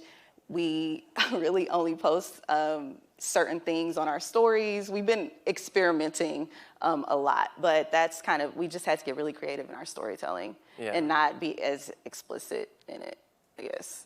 I'm sure. Yeah, no, I think that makes a lot of sense. I think the more wiggle room you can leave yourself in those social channels is probably the better. But anybody else on the panel have anything to add there in terms of what you either practice or what you would recommend others practice? Well, we don't necessarily make advertisements for Now This. We tell stories, and we give people the news, right? In a video format. To my knowledge, we haven't had any issues being pulled from Facebook or anything like that. Our only real issue is, obviously, the issue everybody else here has is placing ads and targeting on social media. Sponsoring posts. Correct. Yeah. Right. And so you guys have not been able to do that. You know, it's hit and miss. There are some posts, the CBD explainer that we did with you actually had an ad on it. So there are some cannabis posts that'll have ads on them. No idea why. No idea why they say yes to one and no to another. It's just it's up to Facebook really, which is confusing as hell for everyone. Yeah, you know, it takes me back to my editorial days. As we were starting the Cannabis, as we were reporting on the world's first implementation of adult use in Colorado, and certainly trying to sponsor posts, trying to target specific audiences of readers who we felt would care about this information. We are not plant touching, we are not license holding, we are not any of these things, and yet it was always a crapshoot, and we got turned down more than we got okayed.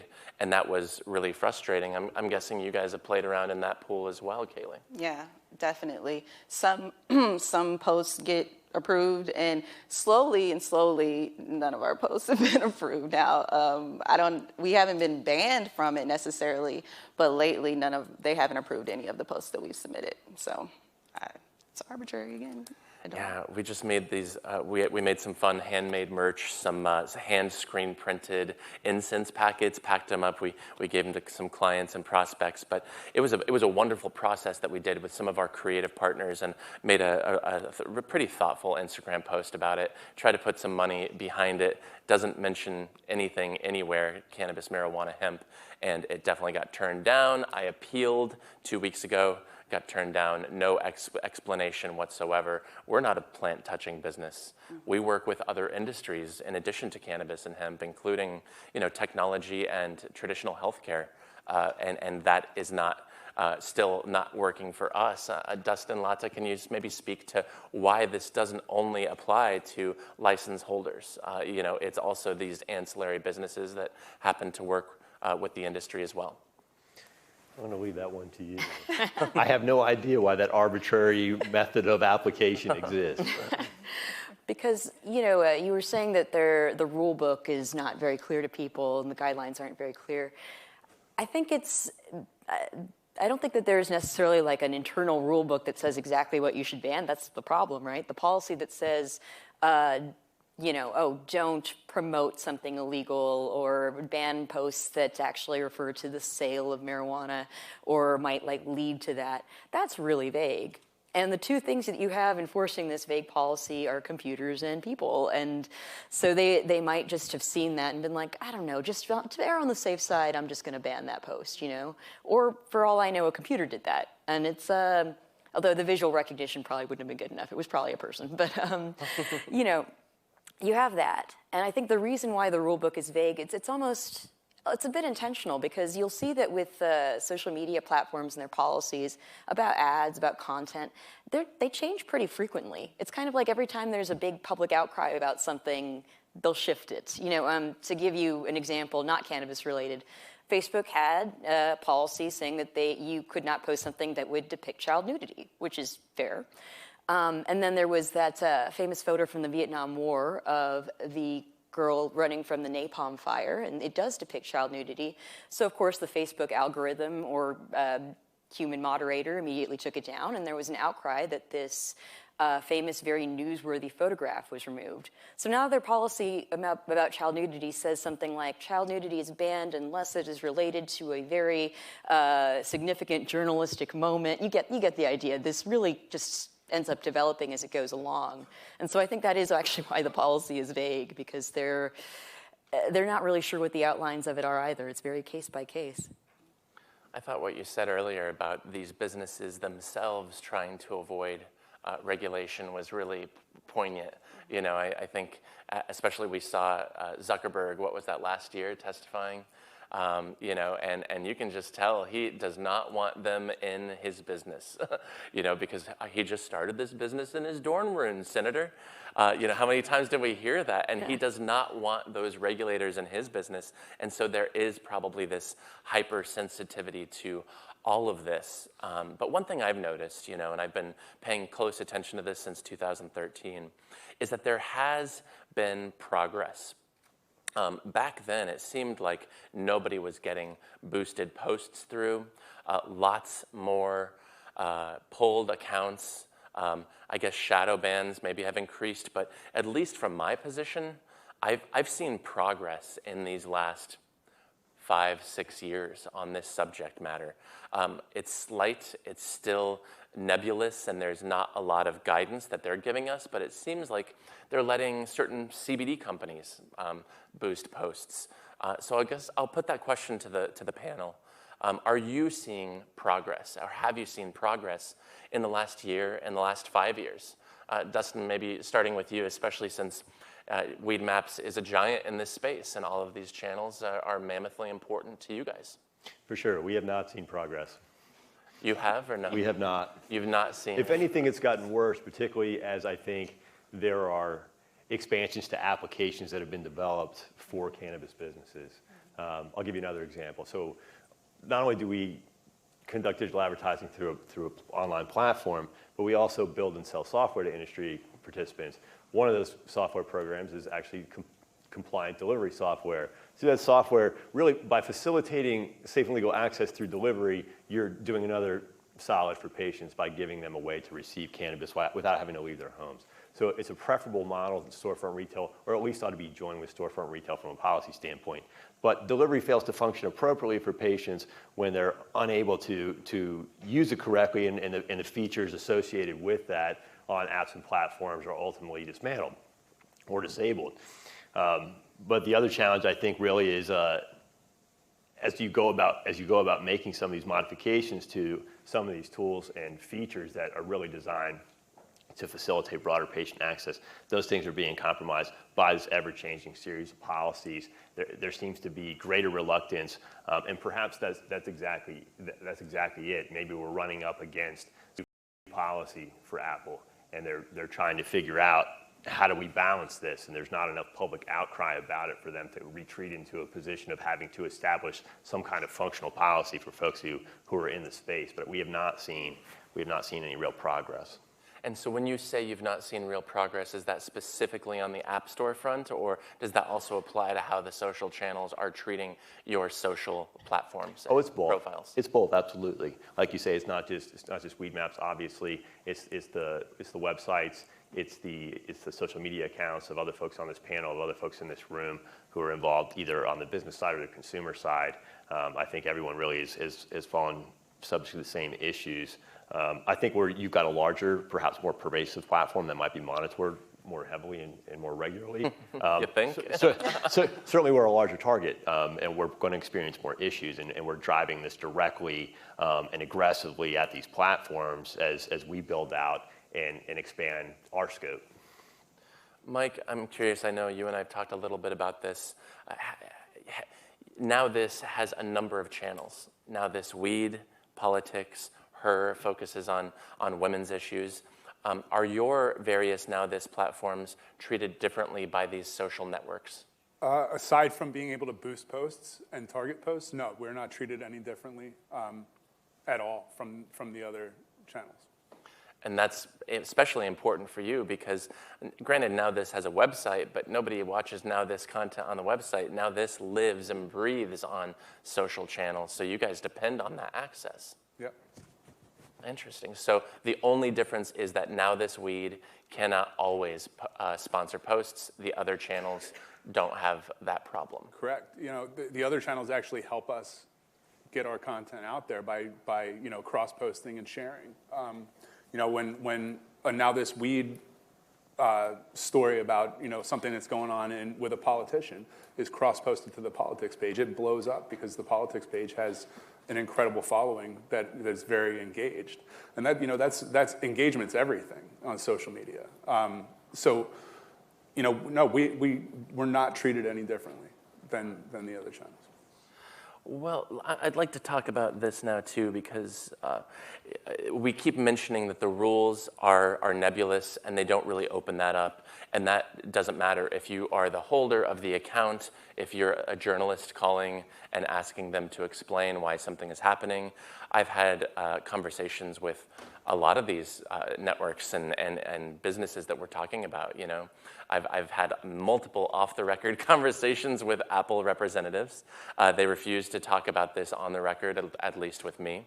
And then multiple off-the-record conversations with Facebook, Instagram, as well as Twitter.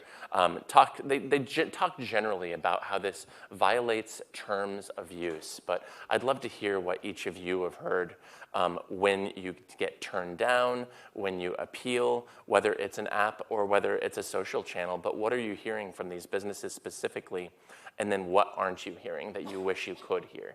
Kaylee? I mean, I got those same kind of responses that we violated the terms of use. When I appeal it, it is kind of that same thing. You violated the terms of use. However, one thing that I find really interesting is that what I've asked is, can you give me the specifics of what I can and cannot do? And it's still vague, to speak to your point. So that's where I get frustrated. A lot of the time, is particularly from boosting posts to when we've had a few posts being taken down, it's just really what is it about, specifically about this post that violated your terms, your community terms. I need to know. No guidance. No guidance whatsoever. I mean, Dustin, this falls directly in your purview, I'm guessing, and I'm guessing that you've had actual conversations with the people behind the messages. What are you hearing? We have, and our experience is no different than either of yours.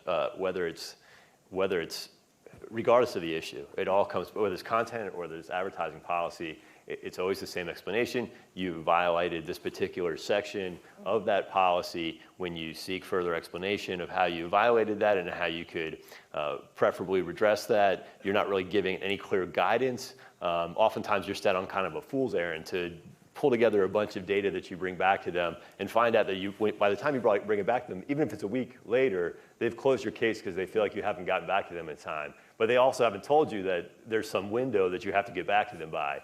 So it's again, completely arbitrary. Whether I think this combination of humans and some kind of algorithm is really kind of failing this industry right now. There's got to be a better way. Well, and this construct of federal illegality as well is just so immensely frustrating. And I wouldn't be surprised if that is at the core of every single panel up here today. I mean, that's really where so many of the headaches are born and where these frustrations come from. And here you have a substance that's legal in so many states, but illegal at that federal level. And if perhaps some of this stems from that, perhaps it does not. But I guess I'm just curious, especially to not just sit up here and not give them the due that they deserve, but do these businesses, talking about Apple and Google, Facebook, Twitter, do they have a legitimate reason to say, you know what, your business is not welcome here? Do they have that legitimate reason right now, given the precariousness of where legality stands? Lada, could we start with you? I think that their justification for it, or the reason behind it, is that they don't want the regulation that will come if people are engaging in illegal activity. And of course, the difficult thing is, when it's federally illegal, when it's illegal in some states and legal in other states, it's hard to say target your advertisement or your content to just one specific state. It's something, that's the thing about the internet, it's everywhere. So I think that what we've seen is Twitter, for instance, like their ad policies say you can't advertise the selling of cannabis, except you can do it if your ads are directed towards Canada because they legalized it. So I think that we'll definitely see something different if and when there's federal legalization. They're very cautious right now because this is such a strange legal atmosphere. I think that's something where they are trying to play it safe, and that'll be very different as more states legalize, and especially if there's federal legalization. Is there something beyond that? I mean, these businesses not wanting to be regulated by the federal government is extremely meaningful. But beyond that, is there, some of these state versus federal clashes that we hear? It's like, oh, well, we could lose our federal funding, or we could use our federal license. Is there something beyond that these businesses are also thinking about in the back of their mind? I think they're also in the business of basically, they want you to spend as much time as possible using their platform. And so sometimes they will ban things because they think, well, this content might be offensive to somebody, or things like that. That's usually not their general policy, but you do see that happen. And I don't think it's so much about losing federal funding as it is they want to toe the line on this and sort of avoid that kind of scrutiny that can come when people use these platforms for illegal purposes. Mm-hmm. I think at the end of the day, it just comes down to it's their business, and the cannabis industry is evolving. It's evolving rapidly, and if Facebook doesn't want to let us put advertisements on our content now, they're going to eventually, and it's our job to continue pumping that content out and putting it in people's faces and changing the landscape of what this looks like, right? So if we just keep putting that content out, eventually they're going to have to change their minds about it, right? Mm-hmm. Hopefully, that's the hope. But it's happening quickly. It's happening all across the country. And the more content we put out there, eventually Facebook's going to have to listen and say, hey, maybe we need to put ads on this stuff. We're putting ads on alcohol. We're putting ads on all this other stuff. Why not cannabis too? Dustin, when you get turned down for an app update by Apple, is there a part of you that understands why they're acting with an overabundance of caution? There's a part of me that wants to understand. But no, in the meantime, you're just like, come on, what's your problem? I think what's frustrating is, as a tech platform, as the company Weedmaps, we have to do quite a bit to ensure that we really do a lot of due diligence in satisfying regulatory compliance, whether it's at the federal level or state level. There's quite a bit that we have to do, not only with ourselves, but also in helping our clients and our customers. So we have pretty comprehensive application of regulatory compliance from our side. So I think what you really see with companies like Apple basically saying, oh yeah, we're just going to go ahead and wait until the federal government pulls its act together on broader policy reform and descheduling. So basically they're just kind of taking the lazy way out, as opposed to really going through and identifying what policy looks like across all the states that have organized some form of legal access and those that haven't, and really staying on top of the laws to ensure that the folks who are valuable members of their platform, I mean, we're all on their platforms the same as the rest of the consumers that are not in the cannabis space, have the same freedoms and accessibility through those platforms that everyone else does. So in our view, it's a bad policy that they've generated in the way that they've conducted business in this way, and we would like to see an improvement. It'll be interesting to see, because it's inevitable, right? Federal legalization is going to happen someday. These businesses will start taking your advertisements, your boosted posts and sponsored posts someday. But will there be a facet of these industries, cannabis, hemp, and beyond, that remember these important days when we really needed them to be there for us, and they weren't? And so will we remember that? Do you guys think there's going to be a hangover that once they do allow it, we're going to remember that and maybe choose to spend our ad dollars elsewhere? Or do we need these channels so much that we're just going to need to rely on them regardless? Kaylee?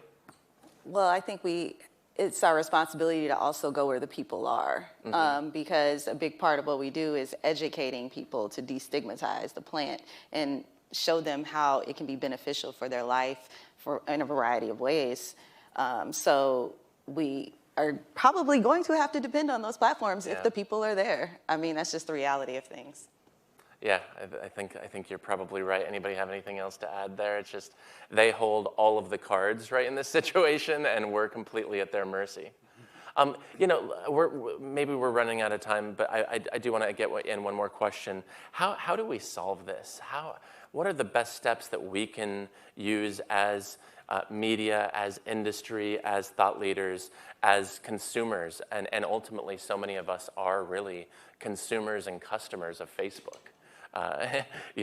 Probably more than most other brands in our lives. But what are things that we can do to, ideally be the change that we want to see in the world and lead to this eventual change we know is coming one of these days? Mike? Just keep pumping the content out. Keep telling the stories. Cannabis is it's a hearts and minds campaign, and we need to change people's minds about what cannabis is and how much it helps people. It's not just adult use. There's medical cannabis, and it's an important thing.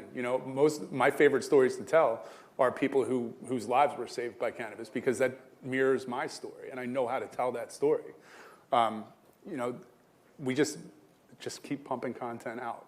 But when you talk about trying to change hearts and minds, are you trying to change Mark Zuckerberg's mind, or are you trying to change somebody's mind down the street here in the federal government, because that's where the change needs to happen for this conversation to move forward? Mark Zuckerberg and politicians, everybody. We need to change everybody's mind. Everybody consumes social media, and that's why we need to keep putting that content on social media. What about appealing directly to these channels? Is it worth writing letters to these organizations and these businesses? In some sense, because they're businesses, they do respond to public responses to things and public outrage or outcries. So that is one thing. The other thing, what you said about once they do allow these advertising dollars to go into their industries, should they be forgiven and everything? I think I'm not anti-social media or anti these companies, but they're just businesses, and no business is infallible, and no business is going to be around forever. So I think that, it's important to remember that they're not evil, I don't think, but they're on their side. They're always going to be on their side. They'll take ad dollars from the industry when it becomes profitable and outweighs the risk of them doing so. So I almost think that maybe we shouldn't be so dependent on these pre-existing channels. Part of the promise of the internet was that anybody could create anything. I don't think we need to be so limited sometimes. Can I have a question? Yeah, I'm please. sorry. That was just an interesting point. How do we divert attention to our own platforms and not have to depend on? Because that's going to be the big how. You know, we shouldn't be dependent on these platforms, but how do you get the eyeballs off of them?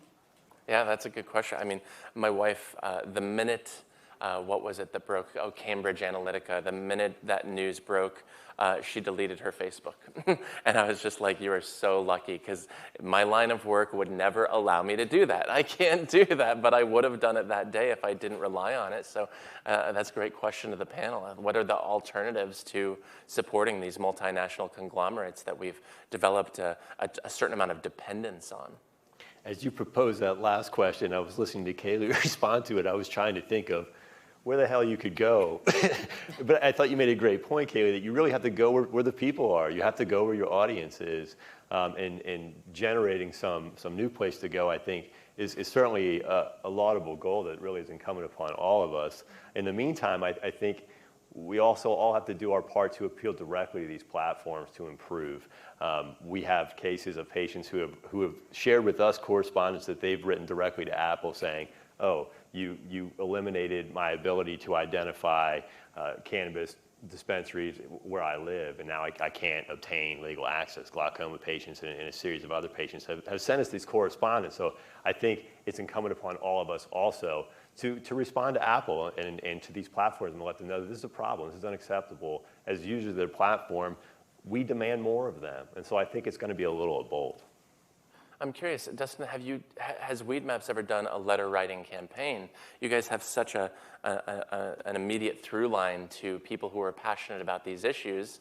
I would imagine that could be relatively, and granted, I don't know that would be fruitful or successful, but I'm sure you guys could lead something like that. Has that ever happened? It hasn't, but at the same time, you know, while Weedmaps is a very large player in the cannabis space, we are not Apple. It is very much David taking on Goliath. So I think that kind of campaign is certainly compelling. We should talk more about what such a strategy might look like, but taking on that giant is a formidable task. Yeah, and that makes sense, of course, because they hold the cards, and especially if you want future app updates, which are many in the course of a year, I can see why you wouldn't want to necessarily take them head on.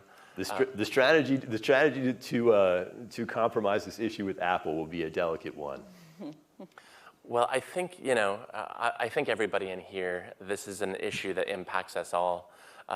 Whether you're looking for quality information or quality product, you know, we all rely on these social channels so much. So regardless of an organized campaign or more by the people, I would absolutely recommend that each of you maybe reach out to the service of your choice and just say, hey, we think that you should be allowing more cannabis advertisements and not be so strict and absurdly discerning when it comes to the regulation of these businesses and their accounts and their social channels and their apps.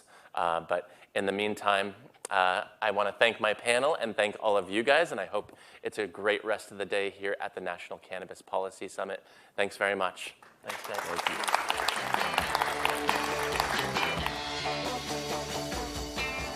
Oh yeah, I'll tell you something. No music for you. I do believe they are going to take a break now, and this is it. This is all they do.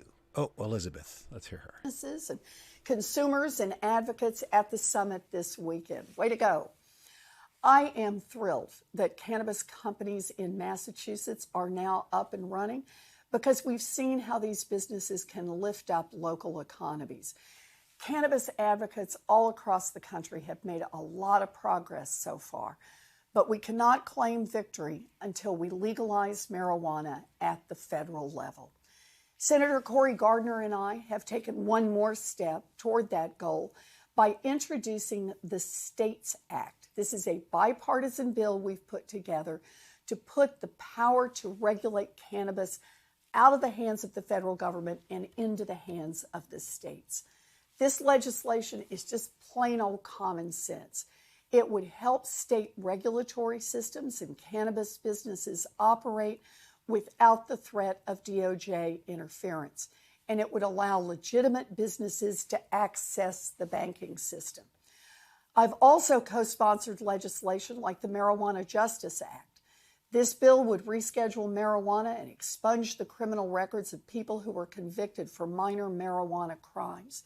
It would also let federal prisoners petition for release and create a fund to invest in communities that have been hurt by decades of discriminatory policing. Passing these two bills would be a huge leap in the right direction. But there's so much more to do. We need to open doors for women and people of color in the cannabis industry. We need to defend the rights of indigenous communities to use marijuana for cultural or medicinal reasons. We need to allow veterans to access medical cannabis through the VA system. And we need to eliminate barriers to medical cannabis research. Smart, effective policy begins with big ideas that spark a conversation. Today's summit is all about sharing those ideas and moving the conversation forward.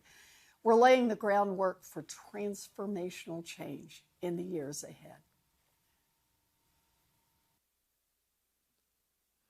Ladies and gentlemen, our program will resume in 25 minutes at 1:30.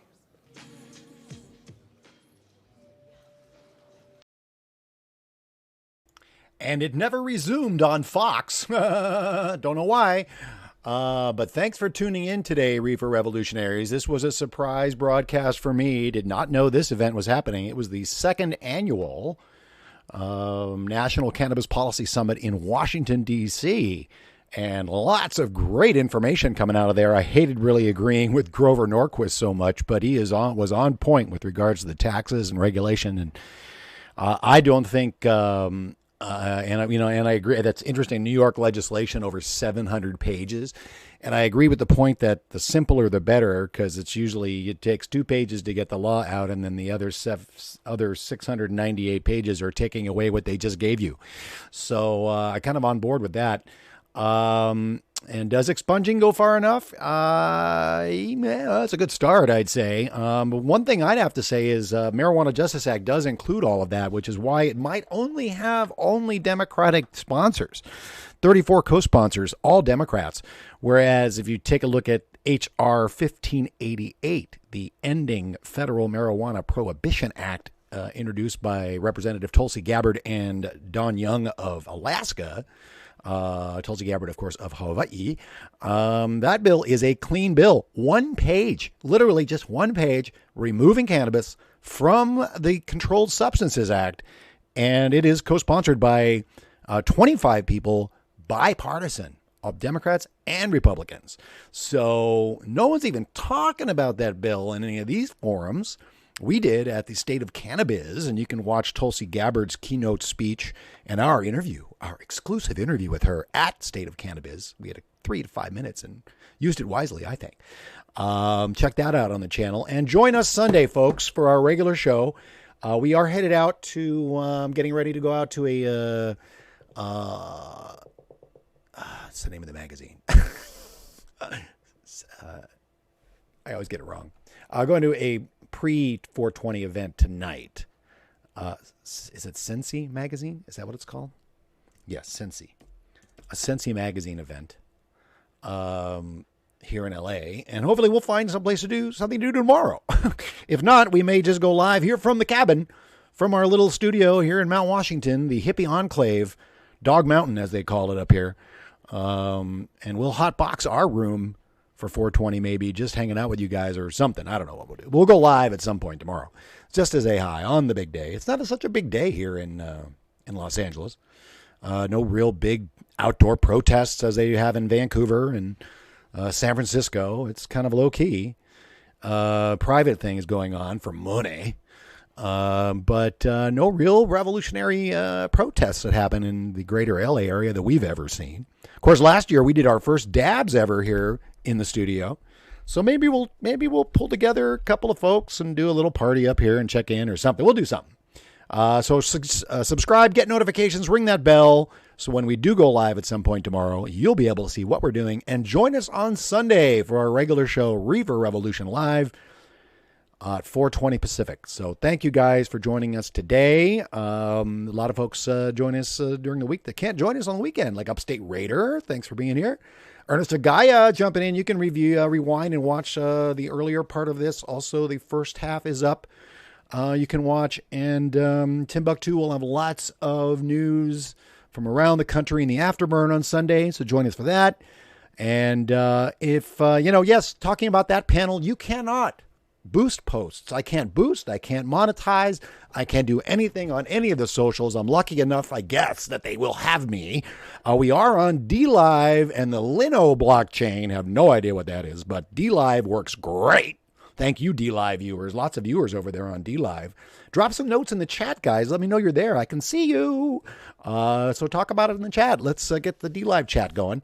And those are our two biggest viewerships right now. I don't know if it's shadow banning that's going on Facebook. There's no tags you can do on Facebook, and we go do our stuff. They just shut us down last week when we were streaming, and no reason given. It just shut down. I don't know where we're going to end up. We're going to stay here on YouTube as long as they'll let us stream. I guess, we don't have that big of a footprint. We'd like to change that. We'd like to get a couple hundred people watching during our regular live stream. But we just aren't there yet. So share, let people know about it. We do this often. We have fun doing it. So we thank you. We thank you for joining in, and we will see you on Sunday and at some point tomorrow for 420. We will check in, maybe do a show. We'll see. But thanks for being with us today, and we'll see you next time on Reefer Revolution Live. Free the plant, free the people. Pot for peace.